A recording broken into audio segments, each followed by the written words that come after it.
Picture this. You're lying in bed, eyes heavy, but your mind is still racing from the day. You need something familiar, something comforting, but not too stimulating. What if I told you that the chaotic world of Quahog, Rhode Island might be exactly what your brain needs to drift off into peaceful sleep? Tonight, we're diving deep into the surprisingly rich and intricate lore of Family Guy, perfect for those who find comfort in familiar voices and storylines as they fall asleep.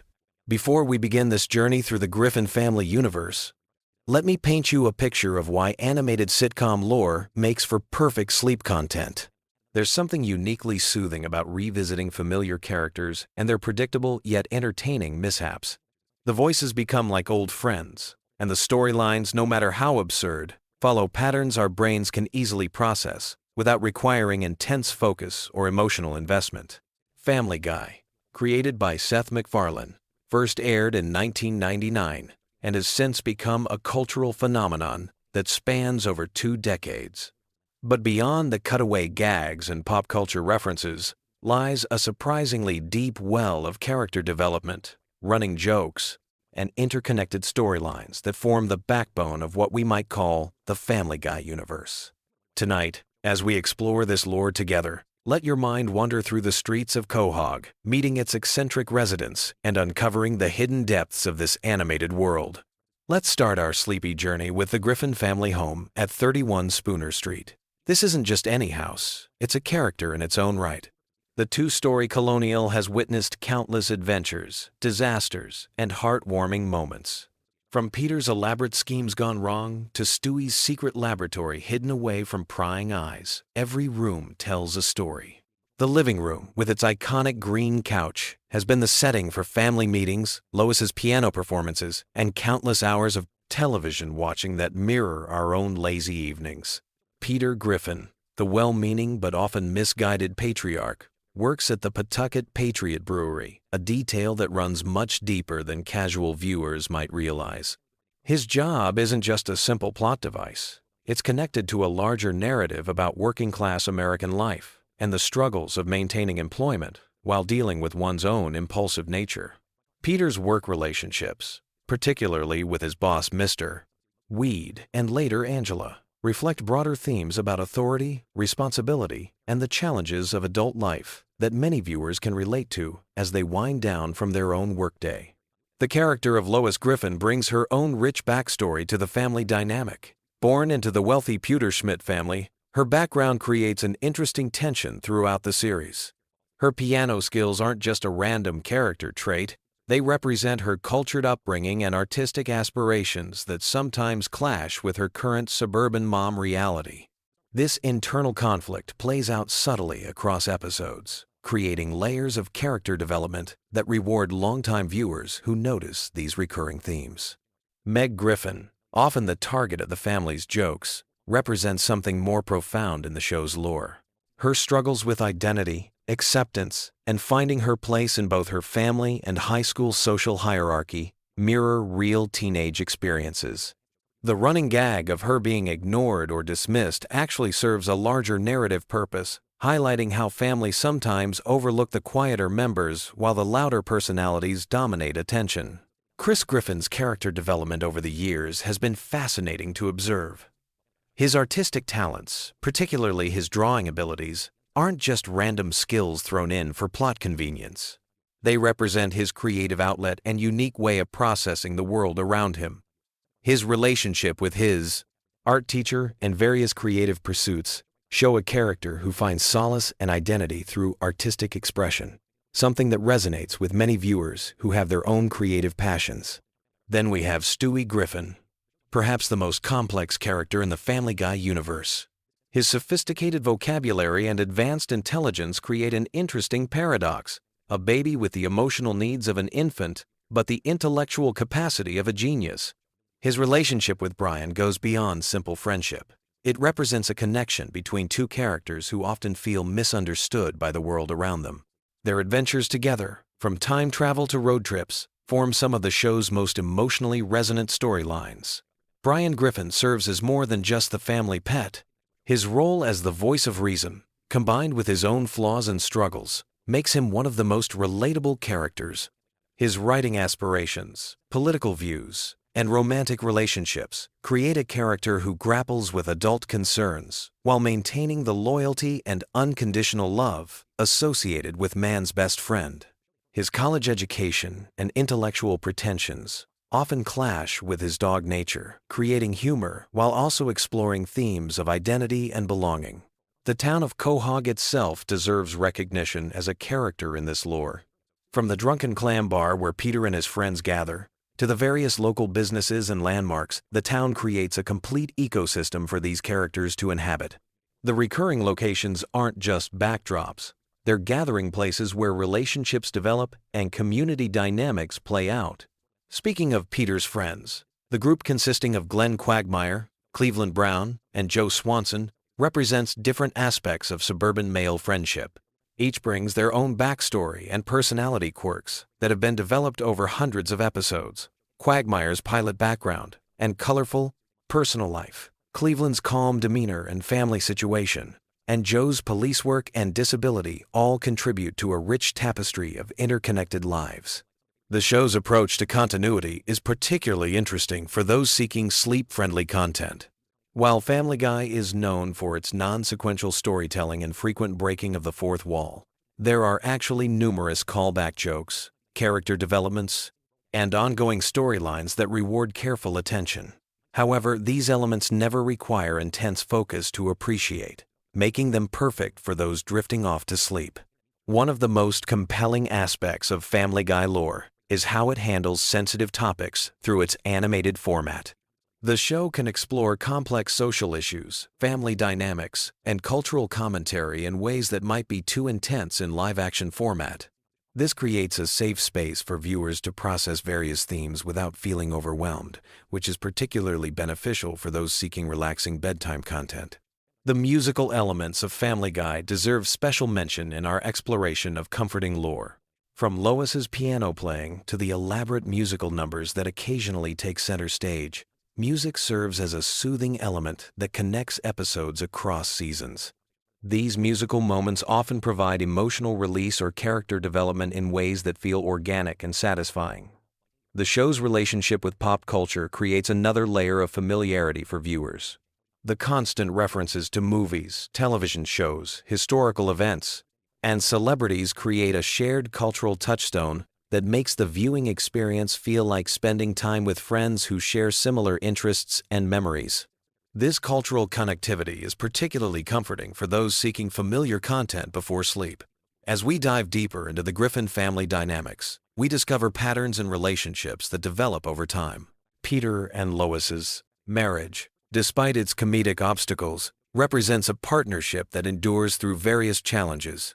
Their relationship demonstrates resilience, forgiveness, and the ability to find humor in difficult situations, themes that can be quite comforting for viewers reflecting on their own relationships. The sibling dynamics between Meg, Chris, and Stewie also evolve throughout the series. While often played for laughs, their interactions reveal genuine care for one another, even when that care is expressed in unconventional ways. These family bonds, however dysfunctional they may appear on the surface, ultimately represent the enduring nature of family connections. The extended family members who appear throughout the series add additional layers to the show's lore. From Lois's parents to Peter's father, these characters bring their own histories and perspectives that inform our understanding of the main characters. Their appearances often provide backstory that explains certain behaviors or attitudes, creating a more complete picture of the Griffin family's place in the world. The workplace dynamics at the Pawtucket Patriot Brewery offer another avenue for exploring character development and relationships. Peter's interactions with co-workers, his various workplace mishaps, and the company's role in the community all contribute to a broader understanding of how this animated world functions. These workplace stories often mirror real professional experiences while maintaining the show's comedic tone. The educational aspects of Family Guy, while often buried beneath layers of humor, provide interesting insights into various topics. Whether it's historical references, scientific concepts, or cultural information, the show often includes educational elements that can be intellectually stimulating without being overwhelming. This makes it ideal for viewers who want to learn something while relaxing. The show's treatment of holidays and special occasions creates recurring touchstones throughout its run.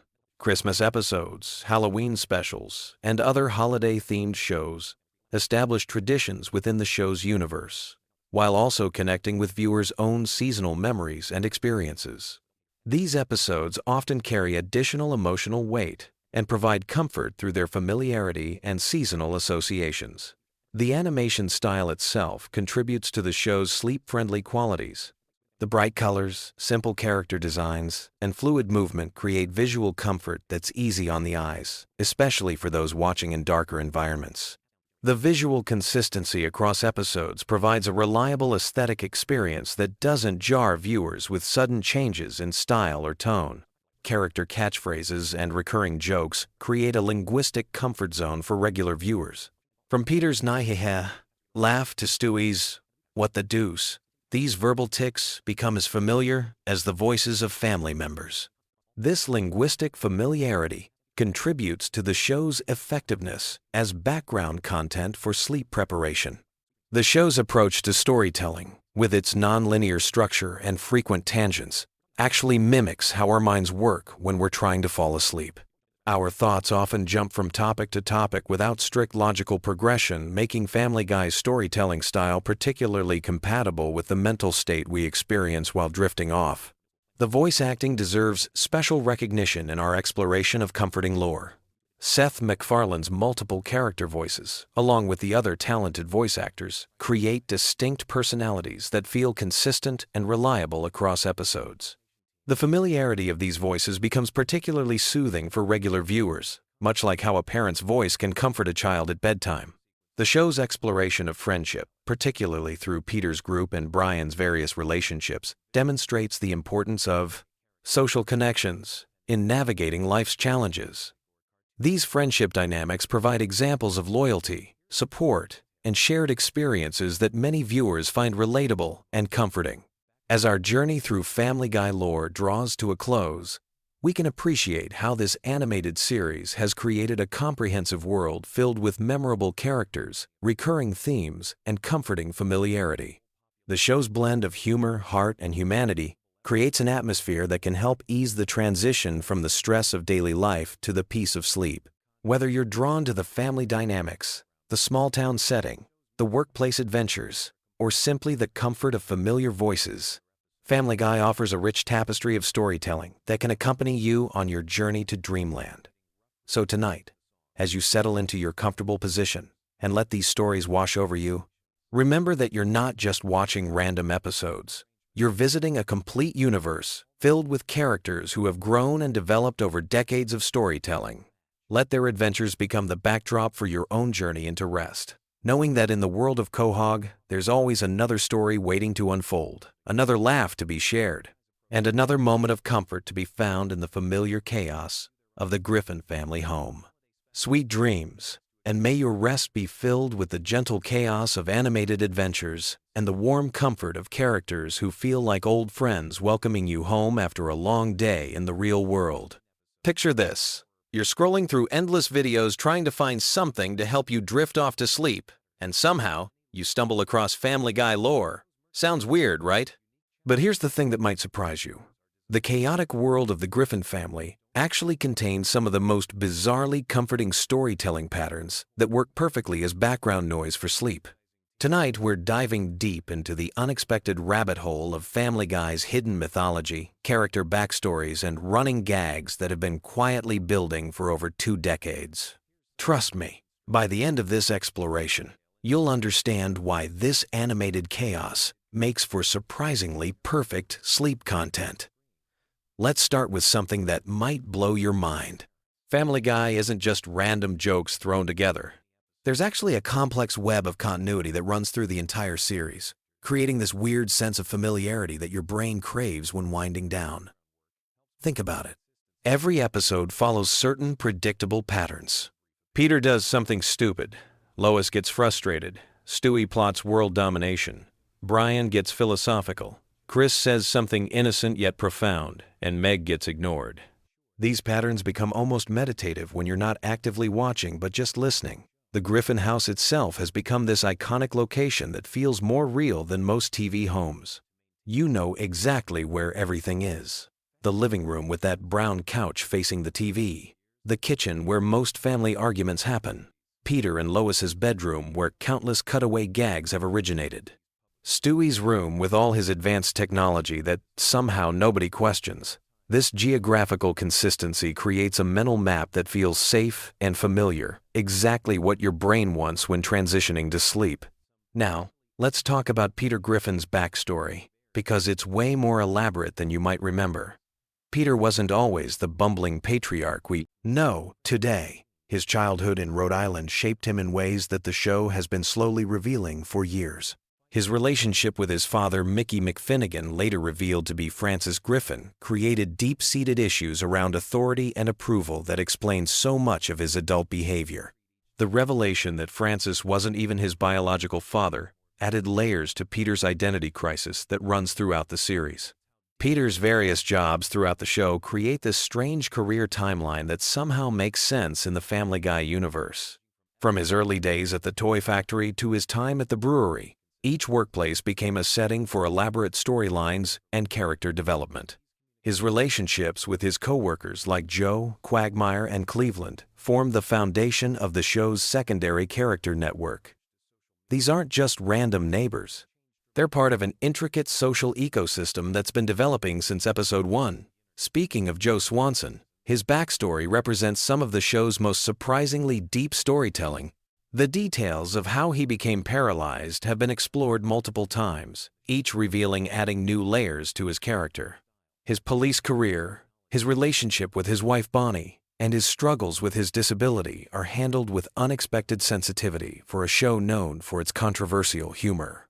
Joe's friendship with Peter represents this weird masculine bond that transcends typical sitcom relationships. Glenn Quagmire might seem like a one-note character, but his history is incredibly complex. His career as a pilot isn't just a job setup for jokes. It's connected to his adventurous personality, his worldliness, and his complex relationship with commitment. The episodes exploring his relationship with his father, his various romantic entanglements, and his twisted psychology reveal a character struggling with deeper issues beneath the surface humor. His rivalry with Brian creates ongoing tension that drives multiple episode plots. Cleveland Brown's departure and return to the show created this weird narrative gap that the writers have handled in interesting ways.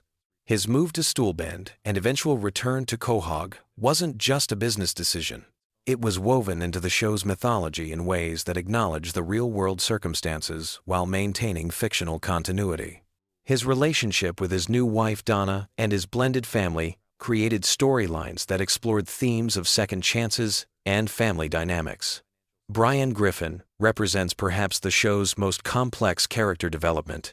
He's not just a talking dog, he's a struggling writer, a recovering alcoholic, a liberal intellectual, and Peter's best friend, all wrapped into one character.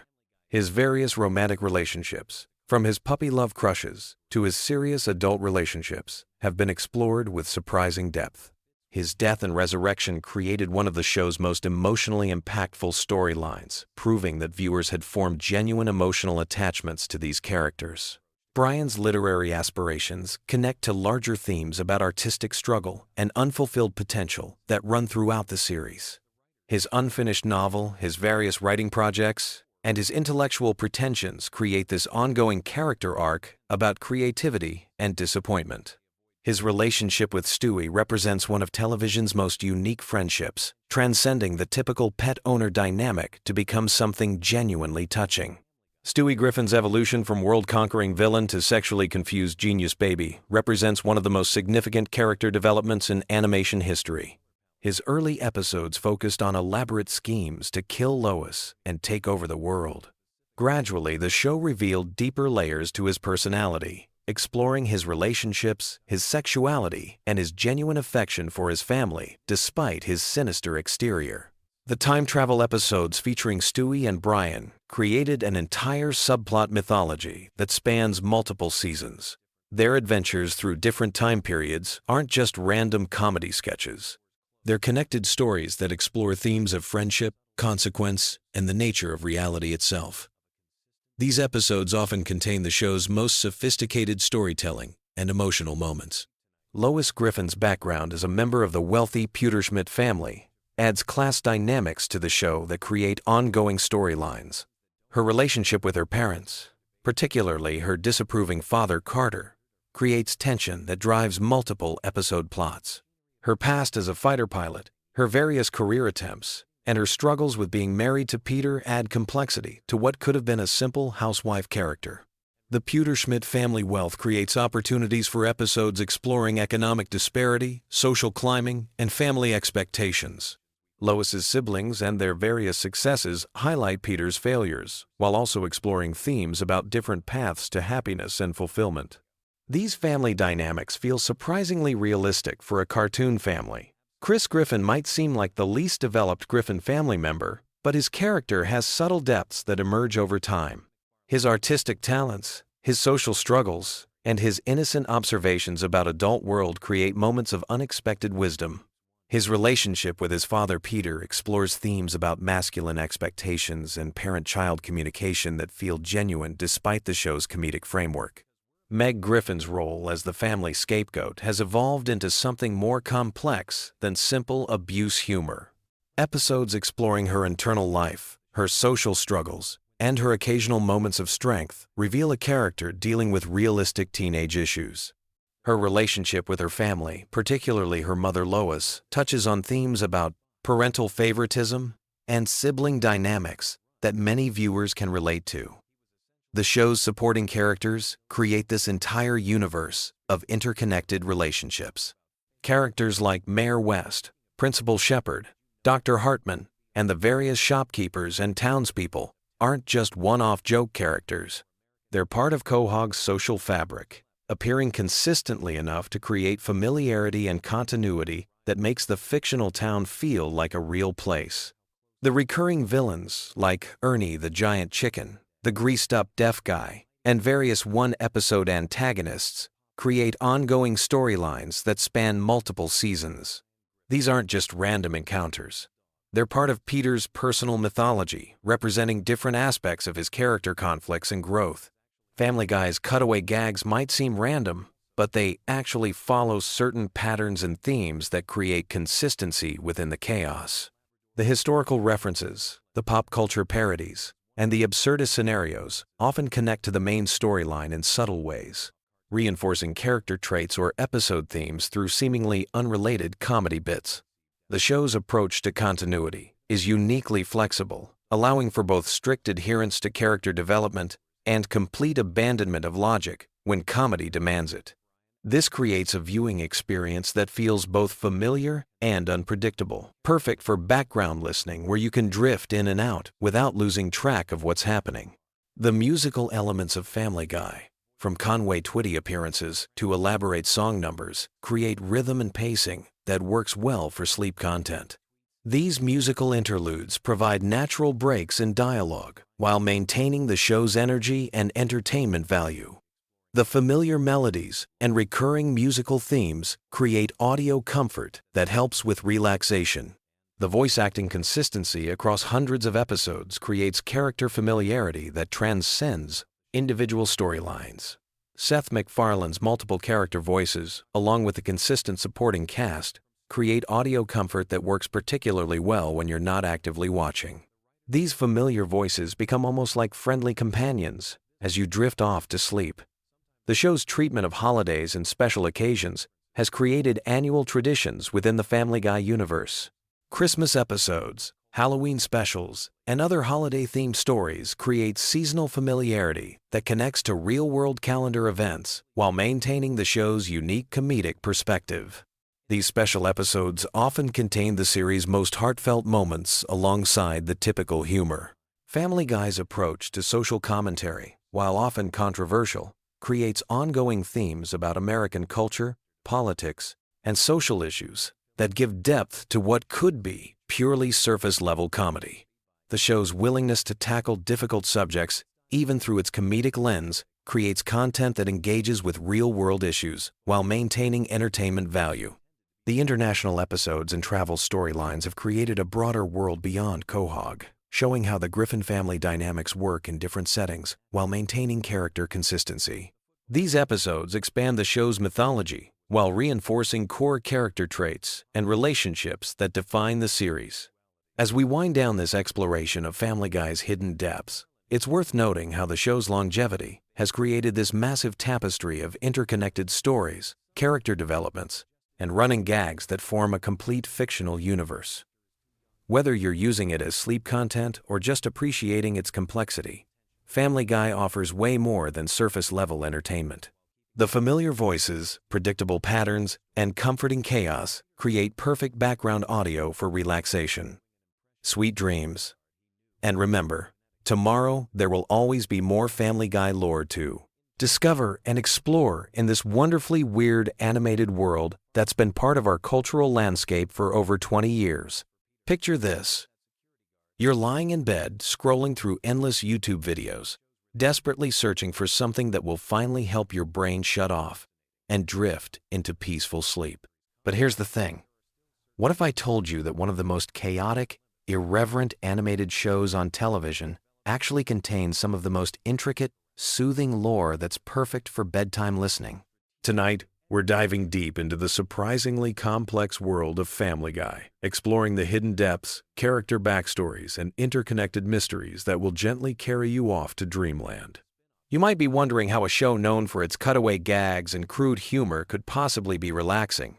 But trust me, when you peel back the layers of chaos and focus on the underlying mythology, Family Guy reveals itself to be a masterpiece of world building that's been quietly developing for over 2 decades. So get comfortable, dim those lights, and let me take you on a journey through Quahog that you've never experienced before. Let's start with the Griffin family home itself, that iconic house at 31 Spooner Street. This isn't just any ordinary suburban dwelling. There is a character in its own right, with a history that stretches back generations. The house has witnessed countless adventures, housed multiple families, and even survived being completely destroyed and rebuilt. There's something deeply comforting about the consistency of this space. The way the living room layout never changes, how the kitchen remains a constant gathering place for the family's most important moments. The basement of the Griffin house holds particular significance in the show's lore. It's not just where Peter keeps his exercise equipment that he never uses. It's been a fallout shelter, a laboratory, a secret hideout, and even a portal to other dimensions in various episodes. The basement represents the hidden depths beneath the surface chaos of the Griffin family life, much like how this very video represents the hidden depths beneath Family Guy's surface comedy. Speaking of Peter Griffin, let's explore the surprisingly complex psychology of this seemingly simple character. Peter isn't just a bumbling father figure. He's a man with deep-seated insecurities, childhood trauma, and an almost childlike wonder about the world around him. His relationship with his father, Mickey McFinnigan, shaped his entire worldview. Growing up believing his father was dead, only to discover he was actually alive and working as a knight at medieval times, created a fundamental trust issue that manifests in Peter's often erratic behavior. Peter's various career changes throughout the series aren't just random plot devices, they represent his constant search for identity and purpose. From his time as a toy factory worker, to his stint as a fisherman, from his brief period as a country music star, to his role as a brewery owner. Each job represents a different facet of Peter's personality trying to emerge. The fact that he always returns to the brewery suggests that, deep down, Peter understands that consistency and routine are what truly matter in life. The relationship between Peter and his wife Lois is built on a foundation that runs much deeper than surface-level attraction. Lois Pewterschmidt Griffin comes from incredible wealth and privilege, yet she chose to marry a blue-collar worker and embrace a middle-class lifestyle. This decision speaks to her character's core values. She prioritizes love, family, and authenticity over material comfort. Her occasional moments of frustration with Peter aren't signs of a failing marriage, but rather natural responses to the challenges of loving someone unconditionally. Lois's musical talents, her piano playing and singing abilities, represent her artistic soul that she's never fully abandoned despite becoming a full-time mother and wife. These moments when she plays piano in the living room are some of the show's most genuinely peaceful scenes, offering viewers a glimpse into the quieter, more contemplative side of the Griffin household. The children of the Griffin family each represent different aspects of human development and potential. Meg, often the target of the family's jokes, is actually the most grounded and emotionally mature member of the household. Her struggles with popularity and self-acceptance mirror the universal teenage experience, but her resilience and ultimate self-worth make her a quietly heroic figure. The way she continues to care for her family despite their treatment of her speaks to an inner strength that's truly admirable. Chris Griffin embodies the awkward transition from childhood to adulthood, with all the confusion and wonder that entails. His artistic talents, his surprising moments of wisdom, and his generally kind nature suggest a bright future ahead. Despite his current social awkwardness, there's something deeply relatable about Chris's journey of self-discovery, his struggles with body image, and his earnest attempts to understand the adult world around him. Then there's Stewie Griffin, perhaps the most complex character in the entire Family Guy universe. Behind his megalomaniacal exterior lies a sophisticated intelligence grappling with existential questions that most adults never even consider. Stewie's time machine adventures aren't just science fiction comedy, they represent humanity's eternal desire to understand our place in the universe, to correct our mistakes, and to glimpse what lies ahead. The evolution of Stewie's character from would-be world conqueror to confused child genius to questioning young person represents one of television's most subtle and well-executed character developments. His relationship with Brian the dog serves as the emotional core of many episodes, showing how friendship can transcend species, age, and even sanity. Brian Griffin deserves special attention in any discussion of Family Guy lore. As the family dog who walks upright, speaks eloquently, and pursues intellectual interests, Brian represents the aspirational aspects of human nature.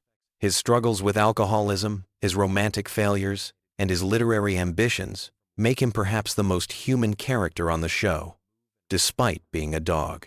Brian's backstory, including his time as a stray in Austin, Texas, and his eventual adoption by the Griffin family, speaks to themes of belonging and found family that resonate deeply with viewers. His college education, his liberal political views, and his artistic pretensions might make him seem pretentious, but they also represent the very human desire for self-improvement and intellectual growth. The recurring characters of Quahog create a rich tapestry of small-town life that feels both familiar and fantastical. Glenn Quagmire, the Griffin's neighbor, might seem like a one-dimensional character focused on his pilot career and romantic pursuits, but deeper examination reveals a man grappling with loneliness and searching for genuine connection. His antagonistic relationship with Brian stems from philosophical differences that reflect real-world political and social divisions. Cleveland Brown's friendship with Peter represents the kind of loyal, enduring male friendship that many viewers find deeply comforting. Despite moving away to star in his own show and eventually returning, Cleveland's bond with Peter remains unchanged, speaking to the timeless nature of true friendship. Their shared history, from high school through adulthood, creates a sense of continuity and stability in an otherwise chaotic world. Joe Swanson's story as a disabled police officer adds layers of representation and resilience to the show's universe. His determination to maintain his career and active lifestyle despite his paralysis, combined with his role as a devoted husband and father, makes him an inspiring figure. The friendship between Joe, Peter, Quagmire, and Cleveland represents different aspects of masculinity and how men can support each other through life's challenges. The town of Quahog itself has a rich history that's been revealed gradually throughout the series. From its founding by seemingly ordinary settlers to its hidden connections to major historical events, Quahog represents the idea that every small town has secrets and stories worth telling. The various businesses, from the Drunken Clam Bar to the Quahog Mini Mart, create a sense of place that feels lived in and authentic. The Drunken Clam, in particular, serves as a sanctuary for the male characters, a place where they can escape the responsibilities and pressures of adult life. The dim lighting, the familiar faces, and the comfortable routine of sharing drinks and conversation create an atmosphere that many viewers find deeply relaxing and nostalgic. Family Guy's approach to continuity is uniquely comforting for late-night viewing. While the show often resets situations and ignores consequences for comedic purposes, certain elements remain constant. The family's love for each other, their shared experiences, and the fundamental dynamics that define their relationships. This selective continuity creates a dreamlike quality where anything can happen, but the core emotional truths remain unchanged. The show's frequent flashbacks and cutaway gags, while often dismissed as random humor, actually serve to expand the universe's mythology. Each glimpse into a character's past, each reference to historical events, and each bizarre scenario adds another layer to the show's complex tapestry. These moments create a sense that the characters have rich, full lives beyond what we see in the main episodes. The musical elements of Family Guy deserve special recognition for their soothing qualities. From Lois's piano performances to the elaborate musical numbers that occasionally take over entire episodes, music serves as a unifying force in the Griffin household. These musical moments often reveal character, emotions, and relationships in ways that dialogue alone cannot, creating some of the series' most genuinely touching scenes. The show's treatment of holidays and traditions provides a comforting structure that mirrors real family life. Christmas episodes, Halloween specials, and birthday celebrations create anchor points throughout the series, giving viewers familiar touchstones that feel like returning home. The way the Griffin family celebrates these occasions, with all their chaos and love, reflects the messy reality of actual family gatherings. Peter's various schemes and adventures, while often absurd, follow certain patterns that create a sense of predictability within unpredictability. His enthusiasm for new projects, his inevitable complications, and his family's support, despite their exasperation, create a comfortable rhythm that's perfect for relaxation. There's something deeply satisfying about knowing that no matter how crazy Peter's latest idea gets, everything will work out in the end. The relationship between the Griffin family and their extended family members adds another layer of complexity to the show's lore. Lois's wealthy parents, the Pewterschmidts, represent old money and social expectations, while Peter's working-class background creates natural tensions that many viewers can relate to. These family dynamics play out over multiple episodes and seasons, creating long-term storylines that reward dedicated viewers. The show's occasional ventures into science fiction and fantasy elements expand the universe beyond the boundaries of realistic suburban life. Time travel episodes, alternate dimension stories, and encounters with supernatural beings suggest that the Family Guy universe operates on different rules than our own, where anything is possible, and wonder lurks around every corner. As we wind down our journey through Family Guy's hidden depths, it's worth reflecting on what makes this chaotic comedy so unexpectedly soothing when viewed through the lens of lore and continuity. Perhaps it's the underlying message that families, despite their flaws and conflicts, ultimately stick together. Maybe it's the comfort of familiar characters and settings that feel like old friends. Or possibly it's the show's ability to find humor and humanity in even the most absurd situations.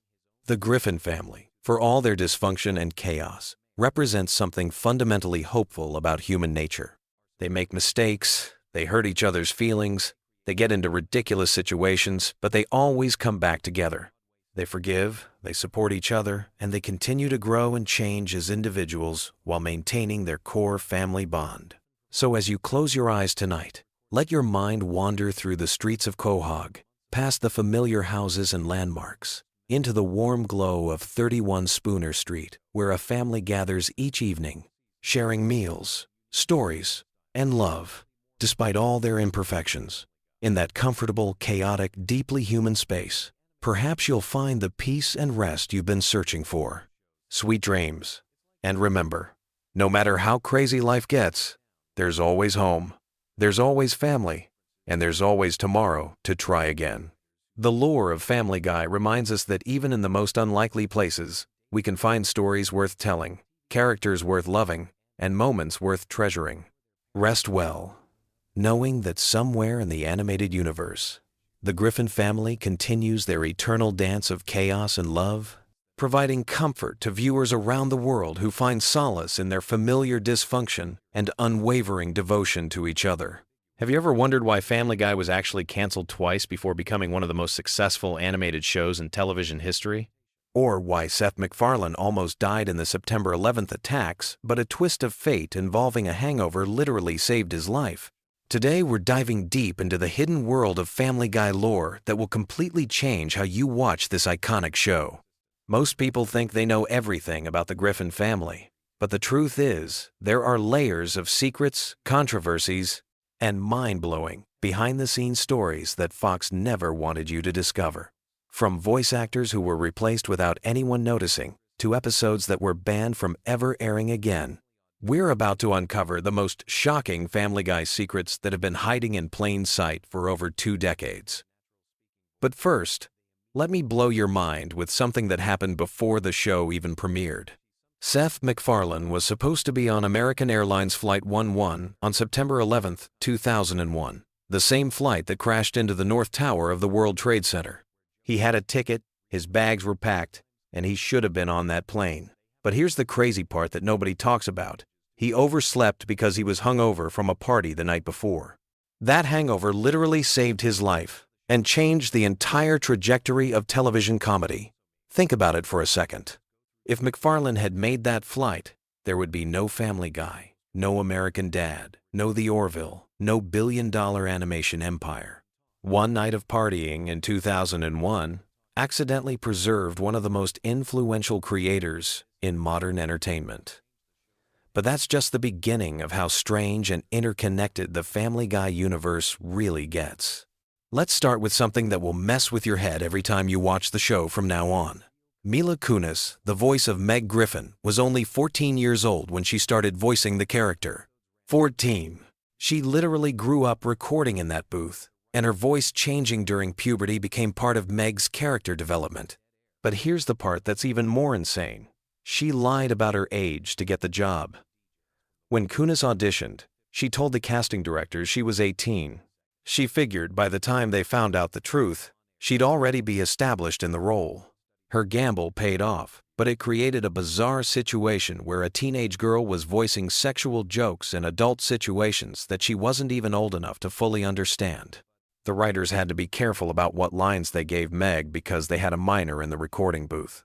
Speaking of voice acting mysteries, here's something that will make you question everything you think you know about the show's consistency. Phyllis Diller, the legendary comedian, was originally supposed to be the voice of Peter's mother, Thelma Griffin. She recorded several episodes worth of dialogue before the creators decided to kill off the character and replace her with Alex Borstein voicing Peter's new mother-in-law, Barbara Puderschmidt. But the weirdest part isn't that they changed voice actors, it's that they kept some of Phyllis Diller's recorded lines and mixed them with Alex Borstein's voice work in certain episodes.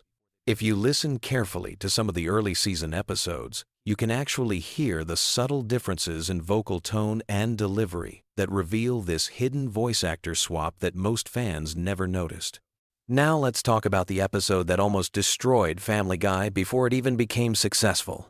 The episode called When You Wish Upon a Weinstein was considered so controversial that it was pulled from Fox's lineup and didn't air until years later on Cartoon Network.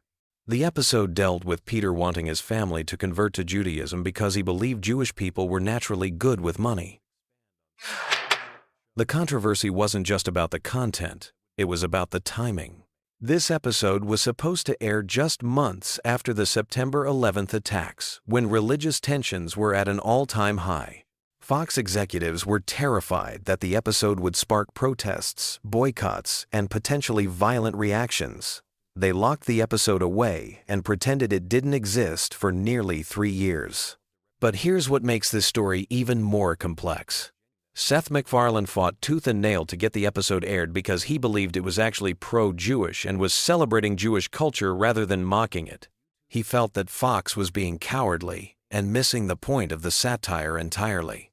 The battle over this one episode created a rift between MacFarlane and Fox executives that influenced how the show was handled for years afterward. This brings us to one of the most shocking secrets in Family Guy history. The show was actually canceled twice, and both times it came back from the dead through pure accident. The first cancellation happened after season 2, because Fox executives thought the show was too expensive to produce and wasn't attracting the right demographic. They wanted younger viewers, but Family Guy was primarily watched by college students and adults. Here's where it gets interesting.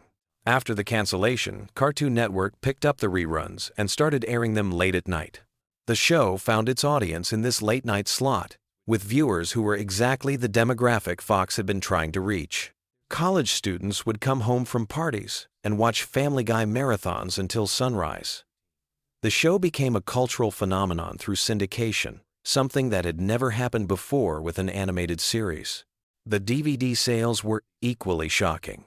The first season DVD became one of the best-selling television DVDs of all time, outselling many major Hollywood movies. Fox executives couldn't ignore the numbers anymore. They had accidentally created a gold mine and then thrown it away. The revival of Family Guy after its first cancellation changed how television networks think about syndication and DVD sales forever. But the second cancellation is even more bizarre. After bringing the show back, Fox canceled it again after season 4 because they claimed it wasn't performing well in its Sunday night time slot. What they didn't tell anyone was that they were deliberately sabotaging the show by moving it around the schedule constantly. Some episodes aired on different nights without any promotion, making it nearly impossible for fans to keep track of when new episodes were airing. Seth MacFarlane was so frustrated with Fox's treatment of the show that he seriously considered moving Family Guy to a different network entirely. Comedy Central and Cartoon Network both made offers to pick up the series, which would have been unprecedented at the time. The idea of a major animated series switching networks mid-run had never happened before. What saved Family Guy the second time wasn't fan campaigns or DVD sales. It was the iTunes revolution. When Family Guy episodes became available for digital purchase, they consistently ranked as some of the most downloaded television content. Fox suddenly realized they had a digital gold mine on their hands and brought the show back for a third time. Now let's dive into some character secrets that will change how you see the Griffin family forever. Brian Griffin, the talking dog, was originally supposed to be much more of a background character. Seth MacFarlane voices Brian himself, and the character was initially just meant to provide occasional witty commentary. But MacFarlane found that Brian's voice came so naturally to him that he started writing more and more scenes for the character. Here's the mind-bending part. Brian Griffin is essentially Seth MacFarlane's alter ego. Almost every political opinion, cultural reference, and intellectual observation that comes out of Brian's mouth reflects MacFarlane's actual views. When Brian goes on rants about politics, religion, or social issues, you're literally hearing Seth MacFarlane's personal opinions filtered through a cartoon dog character. This became controversial when fans started to notice that Brian was becoming increasingly preachy and self-righteous in later seasons. Critics accused MacFarlane of using the character as a mouthpiece for his liberal political views, turning Family Guy into a platform for his personal agenda. The backlash became so intense that MacFarlane actually killed off Brian in a shocking episode, only to bring him back a few episodes later after massive fan outrage. But the Brian death episode reveals something even more interesting about how Family Guy operates behind the scenes. The writers had been planning Brian's temporary death for over a year, and they deliberately leaked fake spoilers to throw fans off the scent. They created elaborate fake scripts and even recorded fake voice acting sessions to maintain the secrecy of their plan. Stewie Griffin presents another layer of hidden complexity that most viewers completely miss. The character was originally designed to be a one-dimensional villain baby who wanted to kill his mother and take over the world. But as the show evolved, Stewie became more complex, and his sexuality became a subject of constant speculation and debate. Seth MacFarlane has given contradictory statements about Stewie's sexual orientation over the years, sometimes saying the character is gay, sometimes saying he's too young for sexuality to matter, and sometimes saying it's deliberately ambiguous. But here's what most people don't know. There are actually two different versions of Stewie, depending on who he's interacting with. When Stewie talks to Brian, he's portrayed as intelligent, sophisticated, and possibly gay. When he interacts with his family members, he's more like a regular baby with occasional moments of evil genius behavior. This isn't accidental. It's a deliberate, creative choice that reflects how different people see us differently in various relationships and contexts. The Stewie and Brian dynamic became so popular that entire episodes started focusing exclusively on their adventures together. These episodes, often called road trip episodes by fans, consistently rank among the most popular Family Guy episodes of all time. The chemistry between Seth MacFarlane's two most personal character voices created some of the show's most memorable moments. Let's talk about the celebrity guest stars and the shocking stories behind their appearances. When Drew Barrymore appeared on the show, she was going through a particularly difficult period in her personal life. The recording session was supposed to take 2 hours, but she stayed for 6 hours because she was having so much fun with the cast and crew. She later said that working on Family Guy was therapeutic during a time when she was struggling with addiction issues. But the most surprising celebrity appearance almost never happened. Patrick Stewart, who voices Susie Swanson, initially turned down the role because he thought the show was too crude and beneath his classical theater background. It was only after his agent convinced him to watch several episodes that he realized the show's intelligence hidden beneath its seemingly juvenile humor. Stewart became so invested in the character that he started suggesting storylines and character developments for Susie. He even offered to voice additional characters for free because he enjoyed the creative process so much. His enthusiasm for the show shocked many of his colleagues in classical theater who couldn't understand why a Shakespearean actor would want to be associated with Family Guy. The show's relationship with censorship creates another layer of hidden stories that most fans never hear about. There's an entire archive of Family Guy jokes, scenes, and episodes that were deemed too controversial to ever air. Some of these involve real celebrities who threatened legal action, while others were considered too offensive even for Family Guy's notoriously boundary-pushing standards. One particular episode that was completely scrapped dealt with Lois having an affair with a character based on a real-life politician. The episode was fully animated and voice recorded before Fox executives realized the potential legal and political ramifications. The entire episode was locked away and will likely never see the light of day. But perhaps the most fascinating aspect of Family Guy lore involves the show's influence on other animated series. South Park creators Trey Parker and Matt Stone have had a long-running feud with Seth MacFarlane, claiming that Family Guy relies too heavily on random pop culture references instead of actual jokes. This feud played out in several South Park episodes that directly mocked Family Guy's writing style. The rivalry became so intense that it actually influenced how both shows developed their comedy. Family Guy started incorporating more story-driven humor to counter South Park's criticism, while South Park began using more visual gags and pop culture references to prove they could do Family Guy's style better than Family Guy itself. Here's something that will completely change how you watch Family Guy cutaway gags from now on. Those random flashback scenes that seem completely disconnected from the main plot? Many of them are actually recycled jokes from Seth MacFarlane's college animation projects and failed pilot episodes. The writers have been mining MacFarlane's old material for decades, updating and reworking jokes that were originally created in the 1,990 seconds. Some of the most popular Family Guy moments are actually 20-year-old jokes that have been given new animation and context. The peanut butter jelly time sequence, one of the show's most famous moments, was based on an internet meme that MacFarlane had been wanting to incorporate into his work for years before Family Guy even existed. As Family Guy approaches its 25th season, these hidden stories and secret histories continue to shape how the show develops. Seth MacFarlane has hinted that there are major revelations about the Griffin family that haven't been revealed yet, suggesting that even longtime fans don't know everything about these characters they've been watching for decades. The show that started as a simple animated sitcom has become a complex web of cultural commentary, personal expression, and industry politics that extends far beyond what appears on screen. Every episode carries the weight of canceled seasons, industry battles, and creative compromises that most viewers never suspect.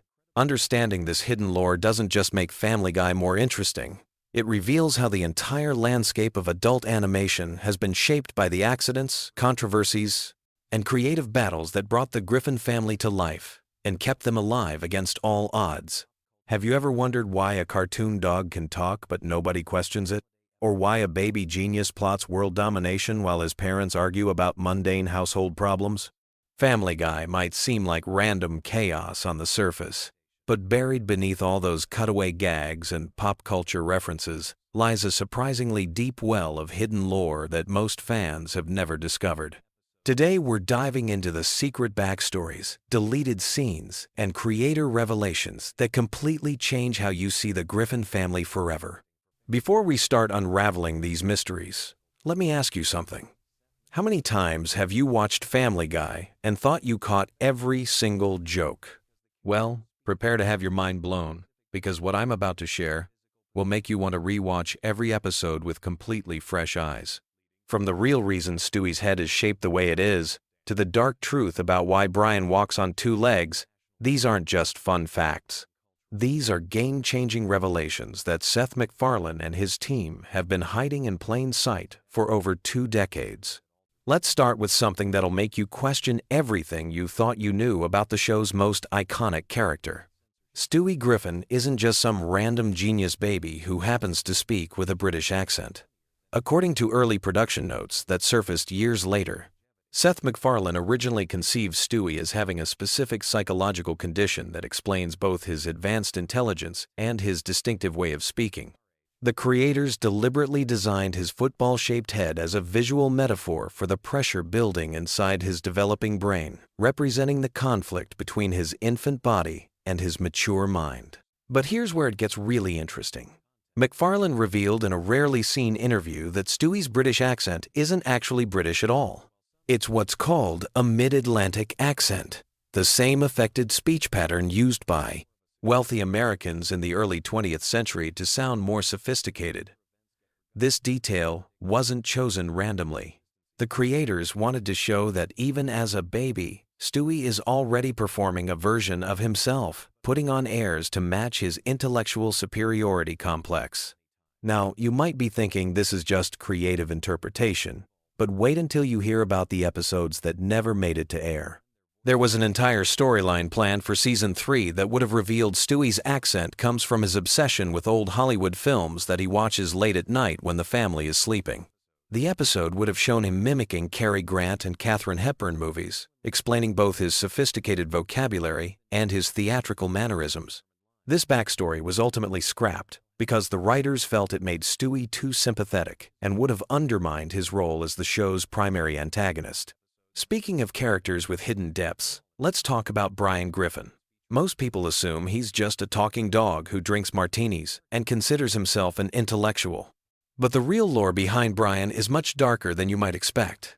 In the show's original pitch Bible, Brian wasn't always an anthropomorphic character. He started as a regular dog who gained human-like intelligence through a laboratory experiment gone wrong.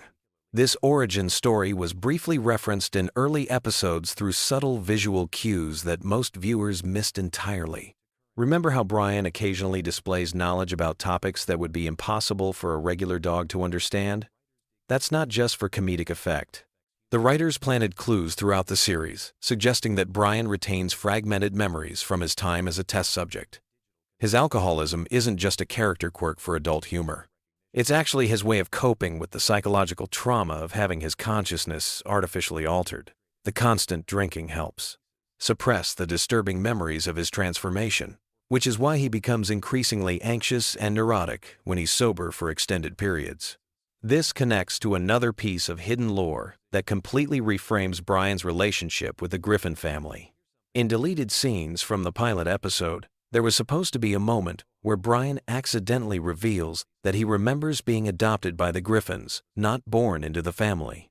The implication was that Peter rescued Brian from the laboratory, not knowing about the experiments that had been performed on him. This would explain why Peter treats Brian more like an equal than a pet, and why the rest of the family accepts his human-like behavior without question. But the Brian revelations don't stop there. MacFarlane once mentioned in a commentary track that Brian's literary aspirations aren't just pretentious posturing.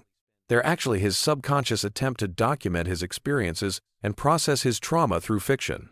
All those terrible novels he writes are supposedly coded accounts of his memories from before the experiments. The reason his writing is so bad isn't because he lacks talent. It's because he's trying to express experiences that his brain can't properly access or understand. Now let's shift gears and talk about Peter Griffin, because there's lore surrounding him that's been hiding in plain sight for years. You know how Peter has all these random jobs throughout the series and somehow always ends up in bizarre situations that no normal person would survive? There's actually a consistent explanation for this that the writers have been building since season 1. Peter isn't just lucky or cartoonishly resilient. According to production notes, he's supposed to represent the concept of the American dream taken to its most absurd extreme. Every job change, every wild adventure, every impossible survival is meant to show how someone with absolutely no qualifications or common sense can still stumble into success in America if they have enough confidence and persistence. But here's the twist that most fans miss. Peter's apparent stupidity isn't natural. It's a learned behavior that he developed as a defense mechanism against the crushing reality of adult responsibility. This theory is supported by episodes where Peter demonstrates surprising competence in specific situations, usually when his family is genuinely threatened.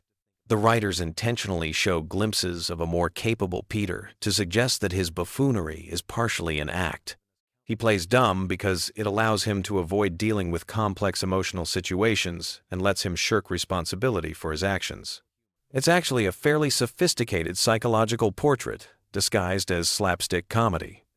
The most mind-blowing piece of Peter lore involves his relationship with his father, Francis. In cutscenes from several episodes, there were supposed to be flashbacks showing that Peter's fear of authority and his rebellious nature stem from having an abusive father who constantly belittled his intelligence. Peter's current behavior is his way of rebelling against Francis even after his death, choosing to embrace stupidity as a form of posthumous defiance. This adds a tragic dimension to Peter's character that completely changes how you interpret his most outrageous moments. Let's move on to Lois, because her hidden backstory might be the most shocking of all. Most viewers see Lois as the long-suffering wife who somehow puts up with Peter's antics while trying to hold the family together. But there's lore suggesting that Lois is actually the most psychologically complex character in the entire show. Her wealthy background isn't just a plot device for occasional storylines about her family's money. It's the key to understanding her entire personality and motivation structure. According to early character development documents, Lois deliberately chose to marry Peter precisely because he was the opposite of everything her upper-class family expected from her. Her attraction to Peter wasn't romantic love in the traditional sense. It was her way of rebelling against the suffocating expectations of her privileged upbringing. This explains why she stays with Peter despite his obvious flaws and why she occasionally enables his worst behavior instead of putting her foot down.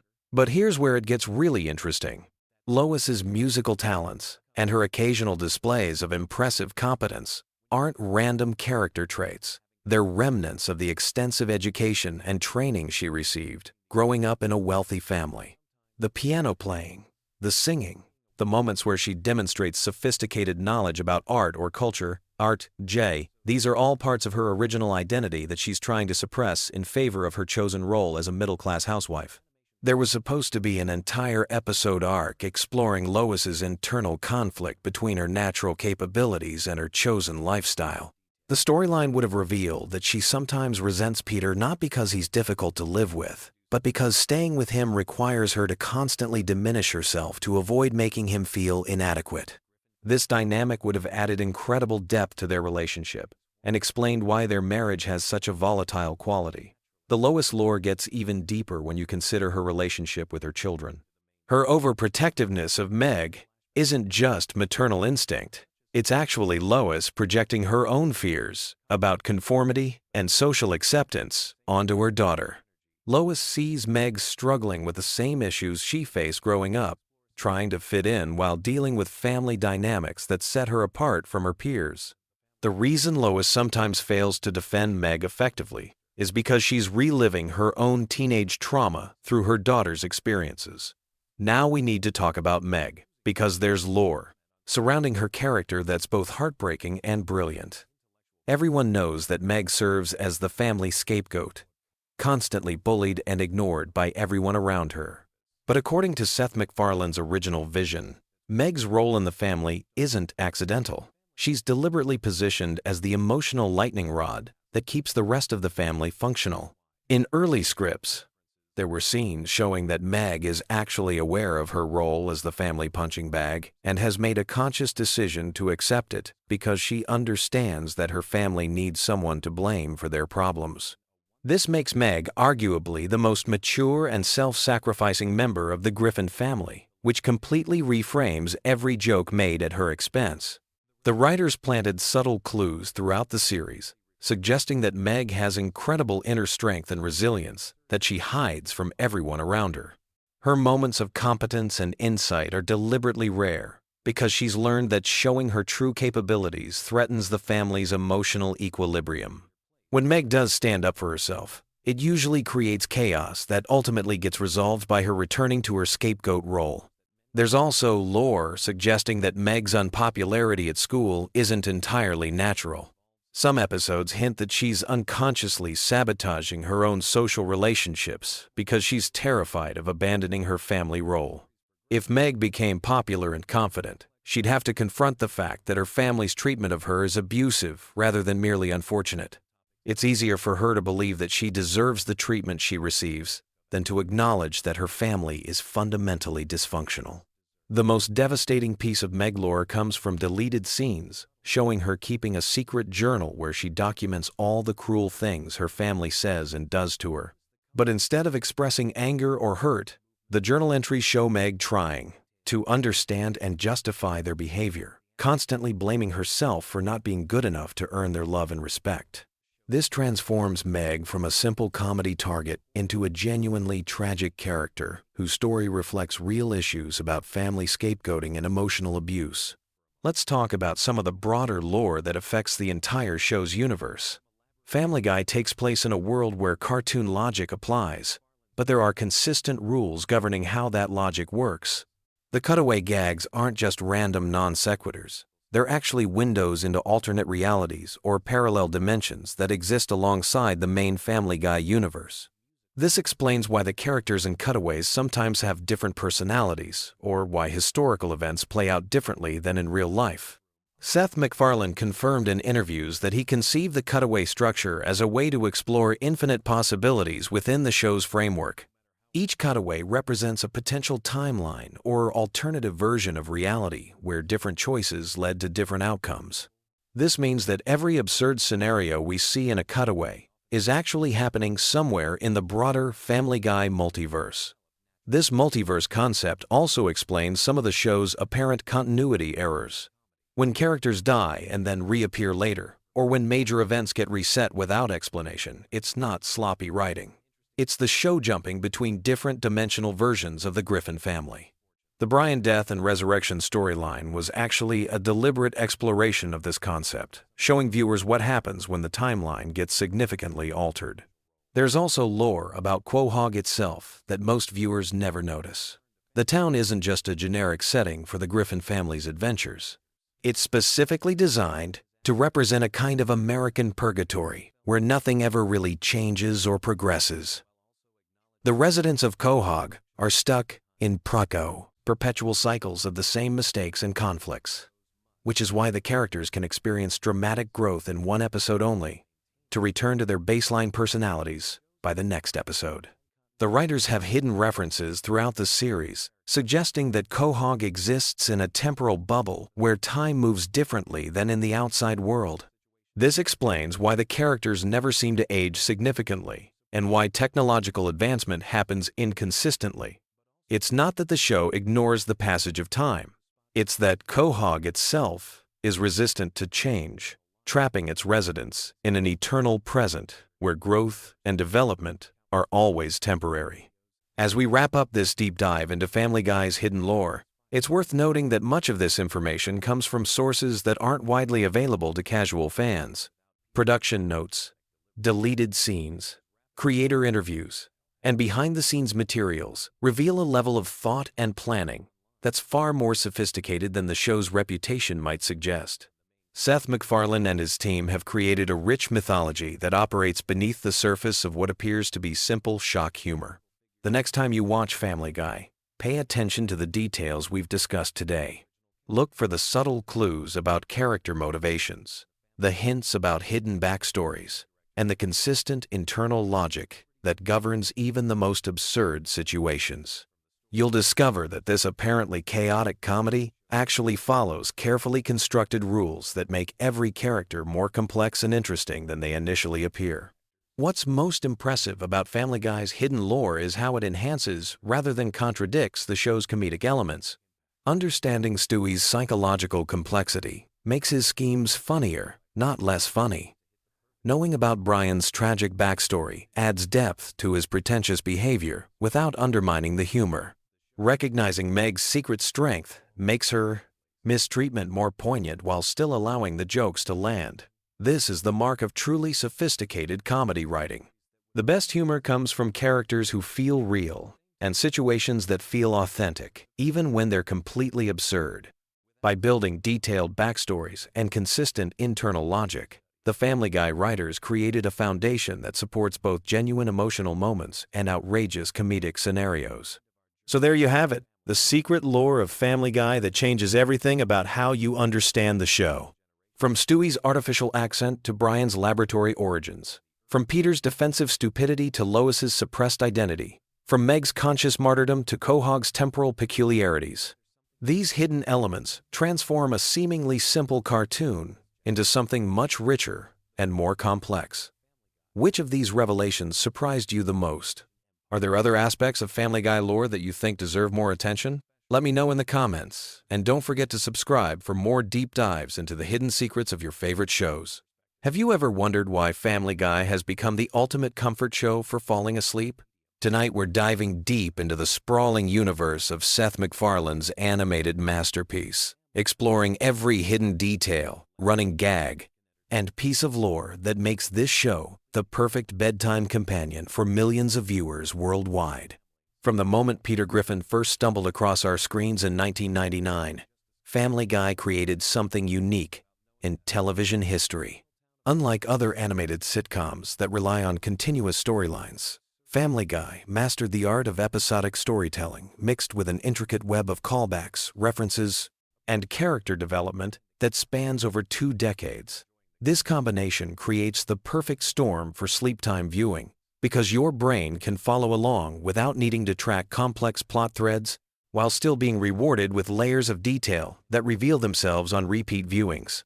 The genius of Family Guy's structure lies in its cutaway gags, those seemingly random flashbacks and fantasy sequences that interrupt the main storyline. These moments serve a dual purpose in the sleep experience. They provide natural breakpoints where your mind can drift without losing the narrative thread, while simultaneously creating a dreamlike quality that mirrors the way our brains process information as we fall asleep.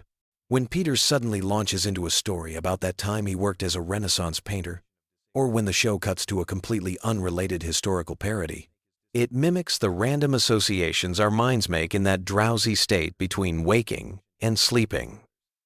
Let's start with the Griffin family dynamics that form the foundation of this comfort viewing experience. Peter Griffin represents the archetypal bumbling father figure, but his character contains multitudes of backstory that unfold gradually throughout the series. His relationship with his father Francis, his complicated feelings about his biological father, Mickey, and his ongoing rivalry with the giant chicken Ernie create emotional anchors that ground even the most absurd episodes. These family connections provide a sense of stability and familiarity that translates perfectly to bedtime viewing. Lois Griffin serves as both the voice of reason and the enabler of chaos within the family structure. Her wealthy background, her musical aspirations, her brief flirtations with rebellion, and her unwavering devotion to her dysfunctional family create a maternal energy that many viewers find deeply comforting. The episodes that focus on Lois often explore themes of sacrifice, patience, and unconditional love, making them particularly soothing for nighttime consumption. The children of the Griffin household each bring their own unique energy to the sleep-time viewing experience. Meg's perpetual outsider status and her journey through adolescence provide moments of genuine pathos that balance the show's more chaotic elements. Her relationships with various boyfriends, her struggles with self-esteem, and her occasional moments of triumph create emotional beats that feel authentic even within the show's exaggerated reality. Chris Griffin's coming-of-age storylines offer a different kind of comfort. representing the awkwardness and uncertainty of teenage years with a gentle humor that never feels mean-spirited. His artistic talents, his romantic misadventures, and his generally good-hearted nature provide positive emotional anchors throughout the series. Then there's Stewie Griffin, perhaps the most complex character in the Family Guy universe. His evolution from world domination-obsessed infant to time-traveling genius to conflicted character, struggling with his identity, represents one of television's most subtle character developments. The episodes focusing on Stewie and Brian's friendship often delve into philosophical territory that can be profoundly relaxing, touching on themes of mortality, purpose, and connection in ways that are both humorous and deeply moving. Brian Griffin deserves special attention in any discussion of Family Guy lore. As the family dog who walks upright, drives cars, and serves as the show's intellectual conscience, Brian embodies the show's ability to blend the absurd with the profound. His struggles with alcoholism, his failed writing career, his romantic relationships, and his role as Stewie's best friend create some of the series' most emotionally resonant moments. The Brian-centered episodes often feature slower pacing and more introspective dialogue, making them ideal for winding down at the end of the day. The extended universe of Quahog, Rhode Island, provides an incredibly rich backdrop for sleep-time exploration. The town itself becomes a character, with its recurring locations like the Drunken Clam, the Quahog Mini-Mart, and the various restaurants and businesses that appear throughout the series. These familiar settings create a sense of place and community that many viewers find comforting, like returning to a hometown you know intimately. The show's extensive cast of recurring characters adds layers of familiarity and continuity that enhance the comfort viewing experience. Glenn Quagmire's outrageous behavior and his complex relationship with the Griffin family provides consistent laughs while also exploring themes of friendship and acceptance. Cleveland Brown's gentle nature and his role as Peter's voice of reason create moments of warmth and stability.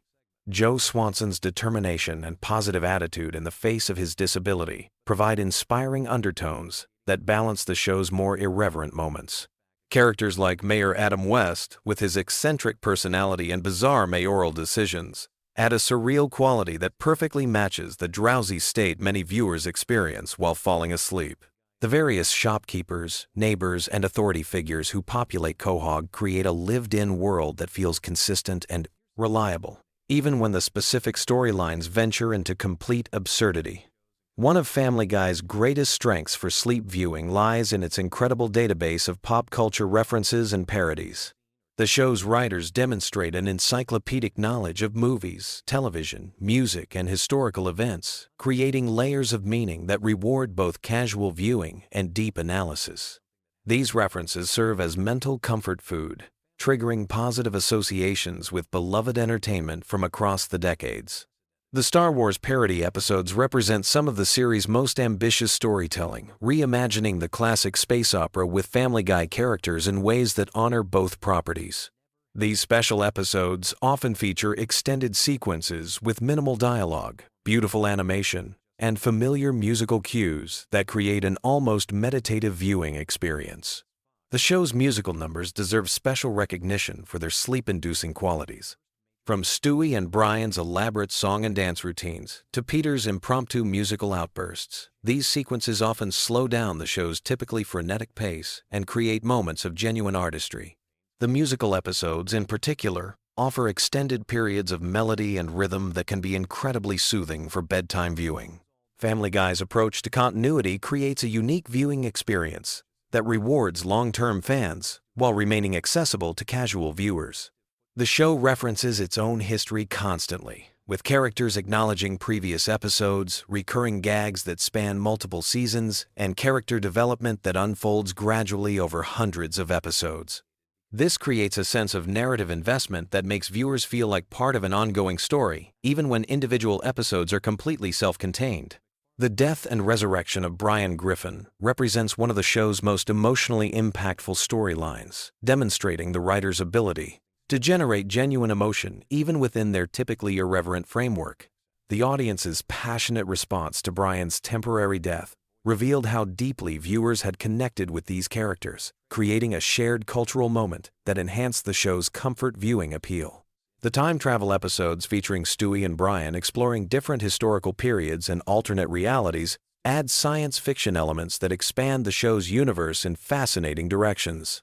These episodes often feature more sophisticated storytelling techniques and explore philosophical concepts about causality, free will, and the nature of reality, providing intellectual stimulation that can be both engaging and relaxing.